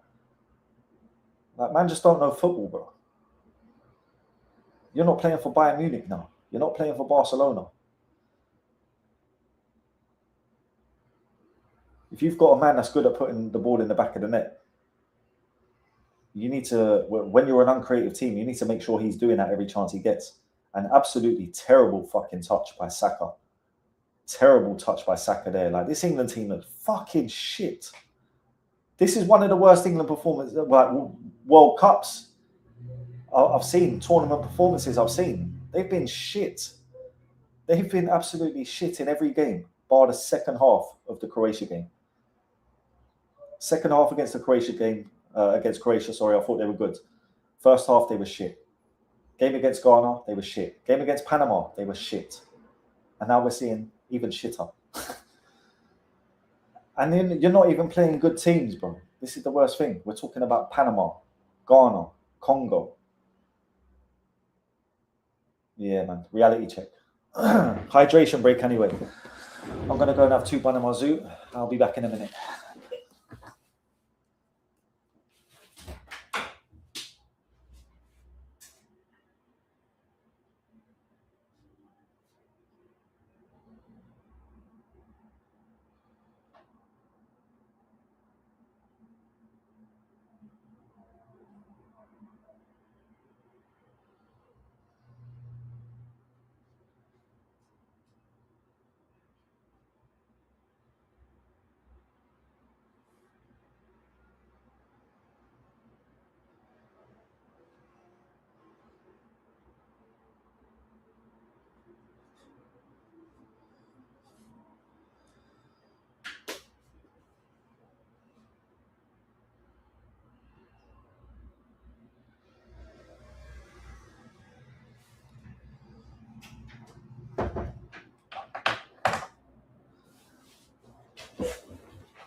Yeah, man, I swear down. I'm getting Kane off. I'm taking Kane off, bro. I can see Eze. Looks like he's warming up. That's not a bad shout, to be fair. What I said about bringing on Rodgers for either Rice or Anderson, you could do that with Eze as well. So if they do that, that's a good move. I think that's actually a good move because you're changing the formation to a certain extent. You're sacrificing the defensive midfielder for an attacking midfielder. You'll have Jude and Eze basically operating as 10s while Rice or Anderson sits back there. So it changes the shape a little bit if he does that. But like I say, there's only 20 minutes left. The chances of them getting 2 goals is very, very fucking slim. I think the chances of them getting 1 goal is quite slim. So who have they taken off?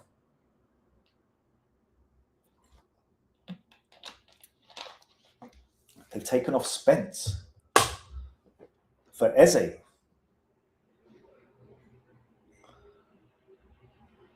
How does that work? So who's playing right back? Declan Rice, right back. Mad thing. Declan Rice, right back. Okay. Declan Rice, right back. Anderson and Bellingham as the centre midfielders. Eze in the 10.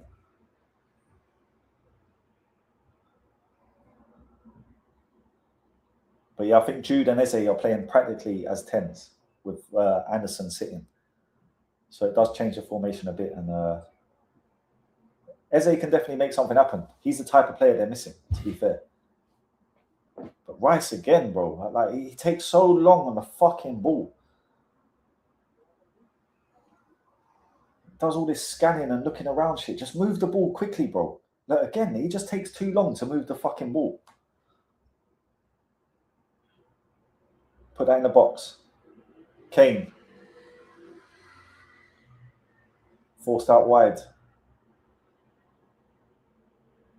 Gordon. Oh, Gordon at the back post with a header, but he didn't really look like he tried to fucking win it, to be honest. Look, he put his head down, bottled it. Little pussy hole. How are you playing in the World Cup, bro, and you're scared to fucking head the ball? Get out of here, man. Like, he didn't try to win that header. He just jumped up with Wan-Bissaka. And this is what I'm saying, bro. These men are not fucking applying themselves correctly. Man said Eze right back, you know. Nah. They put Declan right back. And Jude and Eze operating as 10s with Anderson, the holding midfielder. Into the box from Rice. Man like Vanilla Rice. Yes, a foul on Eze. It's a good move bringing Eze on the pitch. He's the type of player they need. He's creative. He's not a sideways passer either. Do you know what I mean? He actually tries to turn, half turns, make shit happen, shots on goal. So I think that's a positive move. It will improve them a little bit. I think the later this game goes on as well, the more pressure England will put on. The closer Congo get to a 1-0 victory, the more they'll sit back, in my opinion.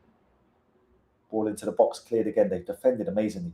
England haven't really, had quality and tested them, rigorously. But they've still done well defensively when asked. Terrible ball into the box again. This time by Bellingham. Just lacking quality, bro. Lacking quality hugely. Like, everything they do, every shot, every cross, it's just lacking quality.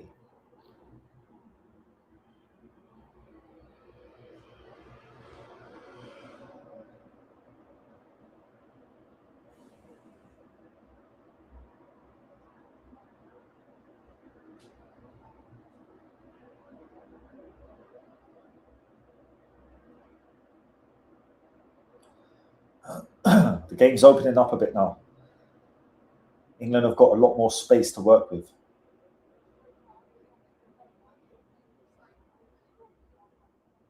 You get me? Congo are sat right back. They're able to, push players right up the field now. They've got a lot of players in the box. Rice puts one in, goes all the way over, out to Gordon on left-hand side. He puts one in. Kane, goal.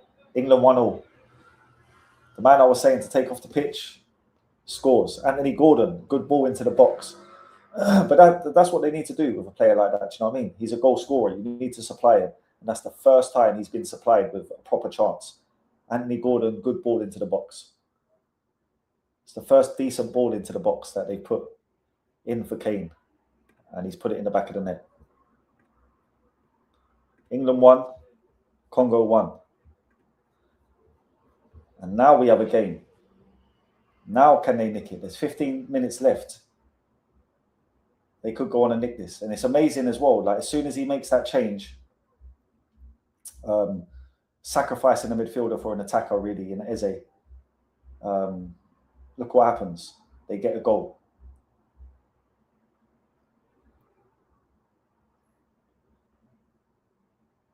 Too much emphasis on being solid and being defensive. Like, you're playing Congo, bro. Fucking go at them. And as soon as they do, they get a goal. Do you know what I mean? As soon as they actually fucking make a change, an attacking change, take Jed Spence off, put Rice to right back, bring Eze on, play 2 number 10s with Bellingham and Eze. Do you know what I mean? They get a goal after 5 minutes. So, yeah, things are looking up for England. It's been a terrible performance up until this point, but things are looking up for them. It's a case of whether they can go and get the winner now. They did not look like scoring. I'll be honest. They make those changes and they score 5 minutes later. I did say that at half time. I would have sacrificed one of the midfielders, and brought Rogers on in the 10. Eze, Rogers, same kind of thing. As soon as they change the formation, they look different instantly, and then they get a goal within 5 minutes. So we'll see what happens in the last 15. Good ball by Gordon though, and that's the the one piece of quality that they've showed this game. That ball by Gordon into the box. If you give Kane chances like that, if you create chances, that's why he's in there. You got to put shit on the plate for him like that. And if you do, he finishes it every time, or 9 times out of 10. But fair play to Gordon. That was the first decent bit of service that Kane's had.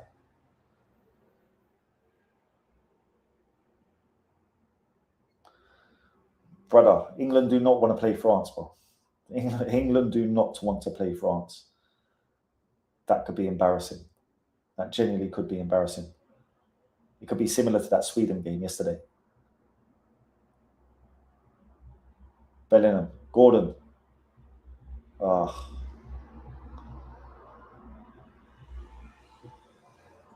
Congo trying to break. Pickford off his line. Okay, the game's opening up a bit now. It's opening up a bit.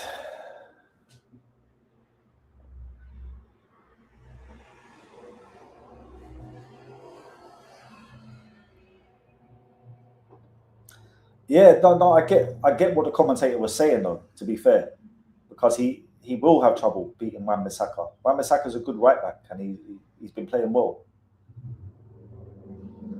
So the thing with the goal is Gordon didn't have to beat him. He just put the ball into the box.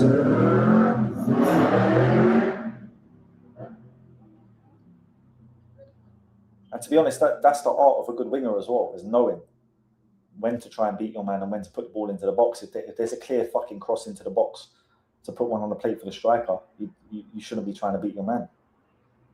So he actually done well there, to be fair to him.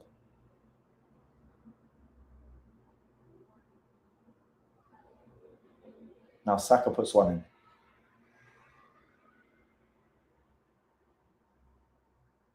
Saka looks different, I don't know what that injury's done to him. Good effort by Anderson over the top though. But I don't know what that injury's done to Saka, but he doesn't seem as direct and as quick anymore. It's almost like he's lost the yard of pace. Hopefully it's a temporary thing, do you know what I'm saying? Sometimes it takes a while to get back fully from injury. But he just hasn't looked the same, in the last 6 months.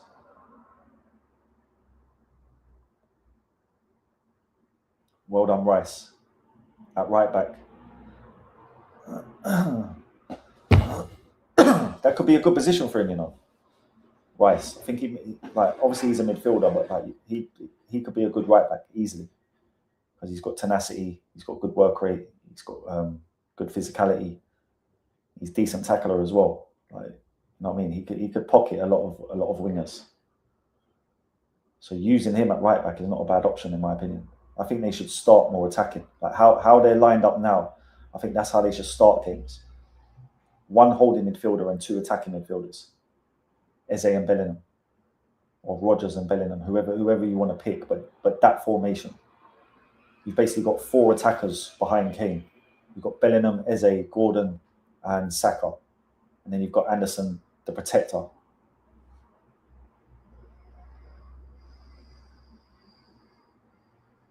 And do you know what? Big up to Rooney, because Rooney actually said something similar. He said he would drop Anderson.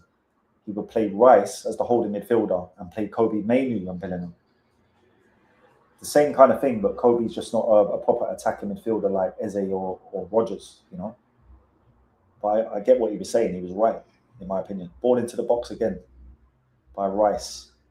Headed away by Twanzebe.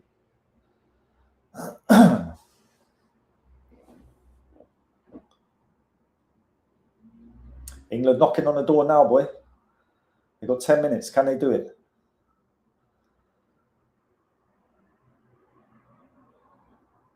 Congo sat right back. I think they've got 10 minutes of pressure coming their way now.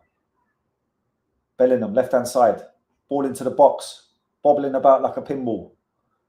Edge of the box, Anderson. Yeah, they're putting on the pressure now. It's amazing that they play so shit the whole game, and then in the last 15 minutes they just turn into a completely different fucking team. Like, why can't they play like this from the start?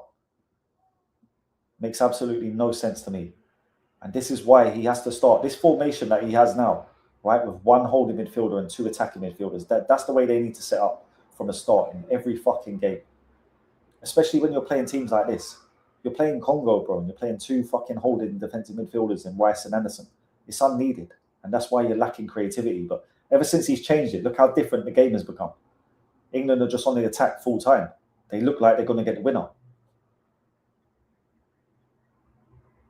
Saka, right hand side. Good ball into the box with his right foot. Yeah, the pressure's mounting, and I can see England getting a goal, I'll be real. If this continues, the pressure might just fucking tell. But big up to everyone inside, man. Say hello in the chat if you're here. Give us a like. Follow me and all that jazz. You know what I'm saying? It goes a long way. It's much appreciated. But say hello in the chat. Let me know what you think of this game. Who you think is going to win it? Is it going to be extra time, penalties?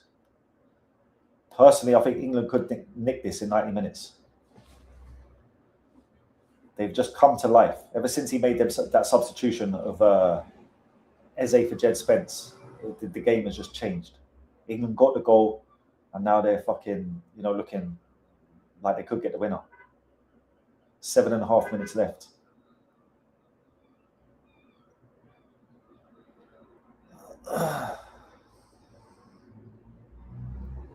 Yeah, I still feel he left it too late, and it's still too timid. It's the usual England. In fairness, like I don't think Southgate would have crumbled because they were at such a stage in the game. He didn't really have any choices. You're 1-0 down in a knockout fucking stage of the tournament with like 25 minutes to go. He had to do something. Do you know what I'm saying? His hand was forced. And this is the problem for me, that you've got to wait till your hand is forced. You've got to wait to be 1-0 down to do shit like that. Do you know what I mean? You didn't. He could have made changes at half time. He chose not to. If anything, he left it too late. Good work by Saka on the right hand side. So the fact that they should start games like this instead of being overly defensive. That's why they lack creativity. Like, look how different they look. They actually look like a decent team now. If they started like this, they could have probably scored fucking 3 or 4 goals in this game. It's just that fucking timid. Do you know what I mean? Fucking scared, defensive first fucking mentality.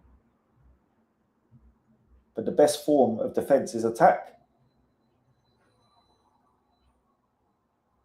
So put your opposition on the back foot and fucking attack them.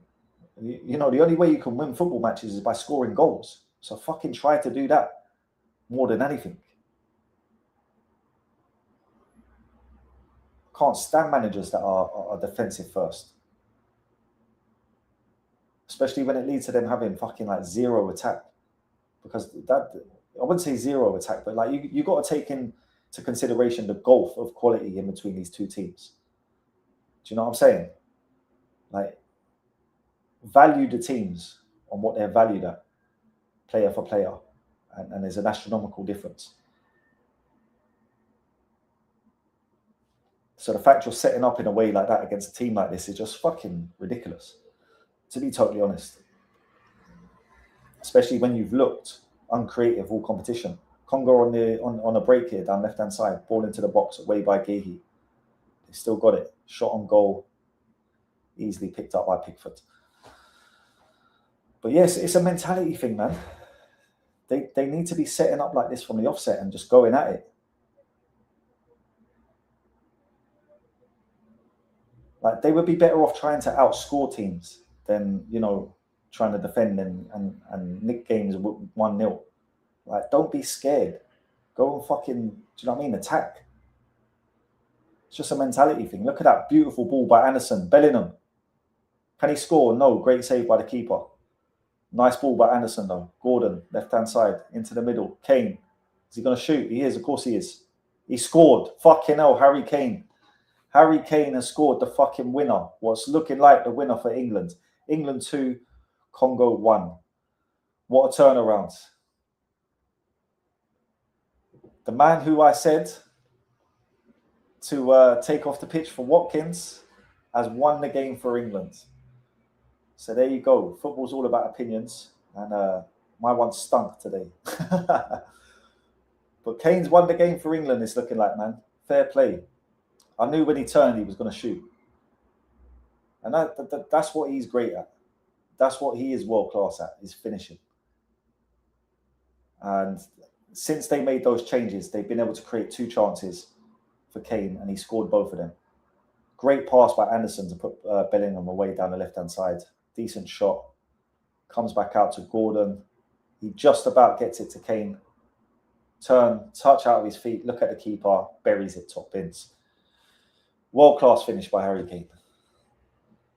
Look, see the little look he had. Look, see here, watch it. Looks at the keeper quickly, says, all right, that's where you are. Wallop. Top bins.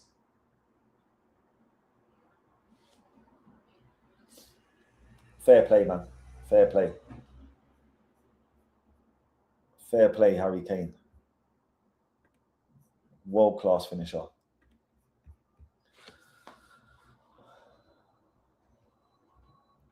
But the substitutions have made all the difference, man. You change the formation to a more attacking formation, and look what happens within fucking 10 minutes, bro. You score 2 goals. You've gone 3/4 of the match barely creating chances and fucking, do you know what I mean? Not looking like you're going to score. And then you change the formation to a more attacking formation. You bring on a more attacking player for a defensive player, and look what happens. It's simple fucking stuff. England should be setting up like this every single game. 1 defensive midfielder, 2 attacking midfielders. There's no need to have Rice and Anderson in the middle.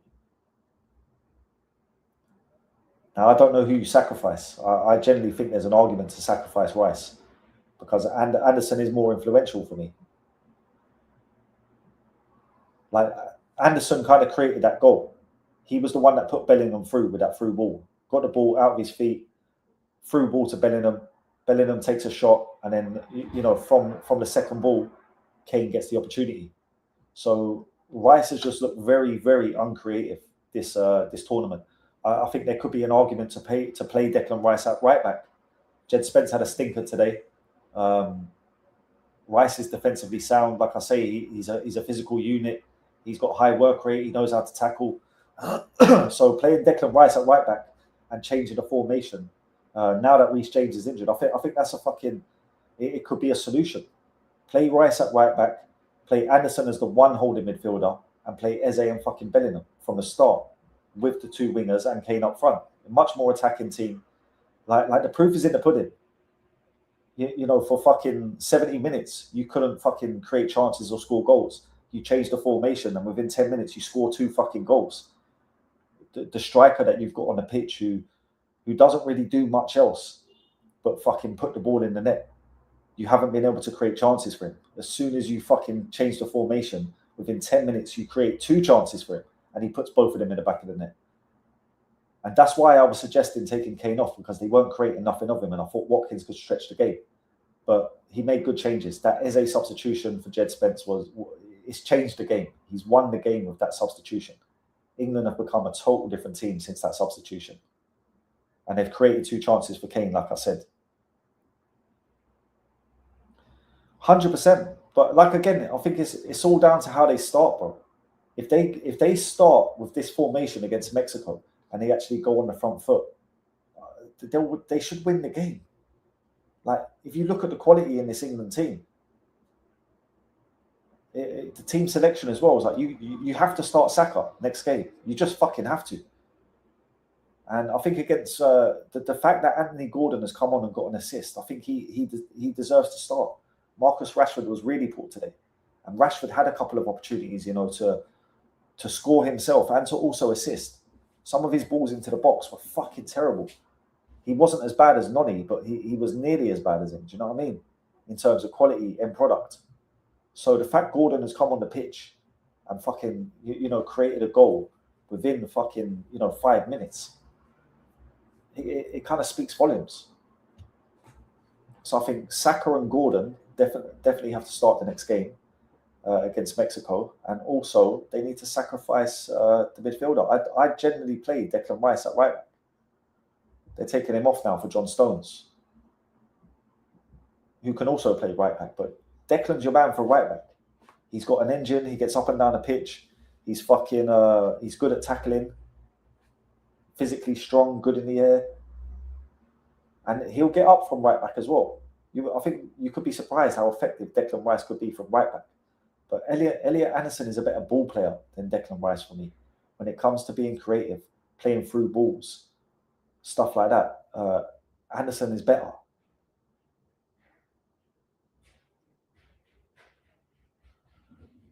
So I'd play Anderson as the holding midfielder, Declan Rice as the right back, now that Reece James is out of the competition, and Eze and Bellingham as the two attacking midfielders.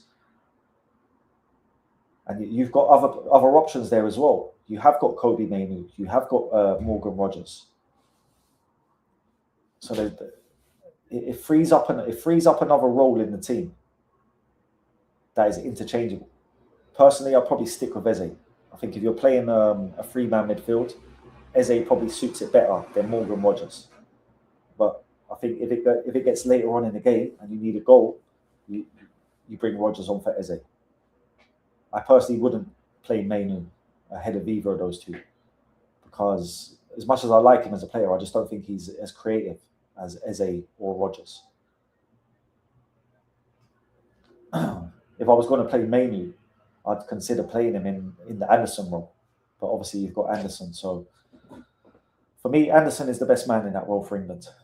People love Declan Rice, but I'm sorry, Declan Rice, you've got to go to right back. For me, 100%.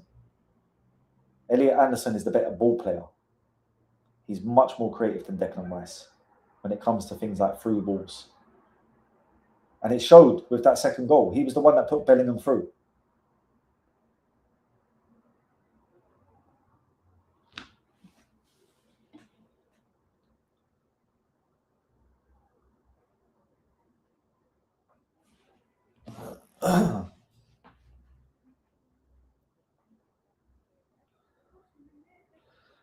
I said this at half time as well, didn't I? I said I can see England nicking this, coming back and nicking this 2-1 in the second half.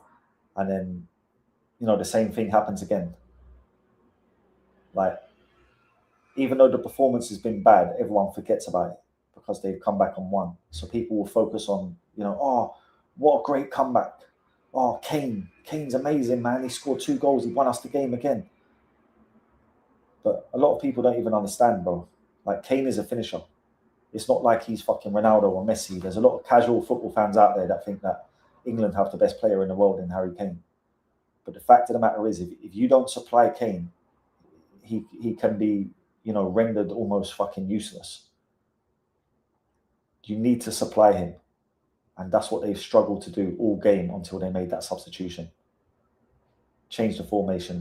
They looked 10 times better instantly.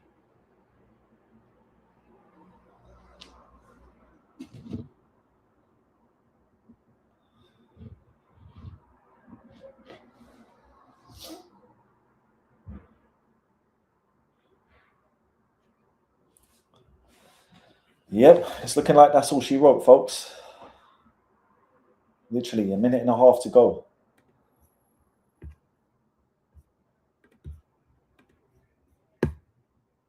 And it has been a good comeback, to be fair.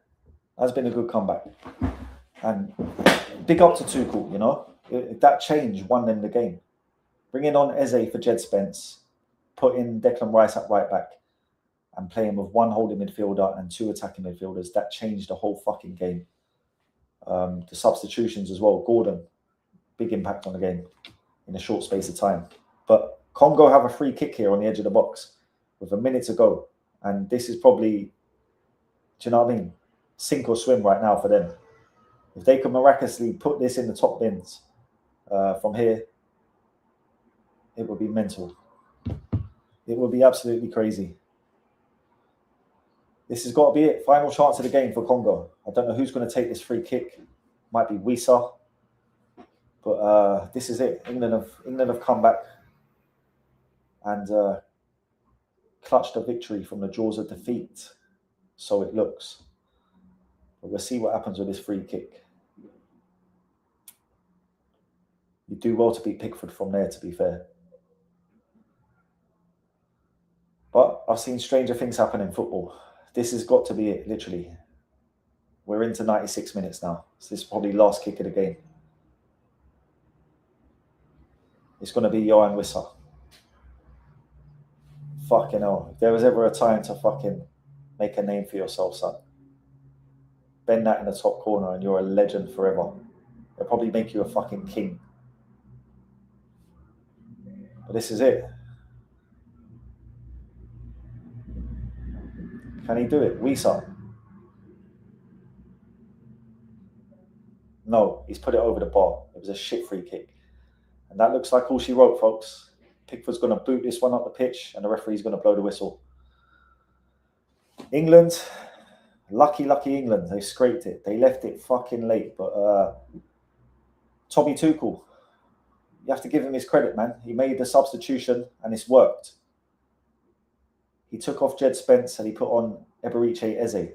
He put Rice into right back, played with one holding midfielder in Anderson and played with two attacking midfielders in Bellingham and Eze. And it changed the game instantly. That substitution won England the game. You know what I mean? After that substitution, within 10 minutes, they've created 2 chances for Harry Kane and he's put both of them in the net. And that's what they struggled to do all day, you know, all game. They didn't create no fucking chances. Their end product was poor.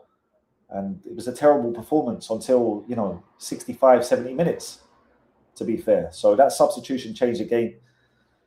Kane won it for England. And big up to everyone that come through and watched. I appreciate you. Please make sure you like the stream. Show your boy some love, man. Follow me. And next time, if you wasn't here and didn't comment, get involved in the conversation. Do you know what I mean? It's always good to have a conversation. It makes the streams a lot better. So, I'll leave it on that. Big everyone up. One love. See you next game.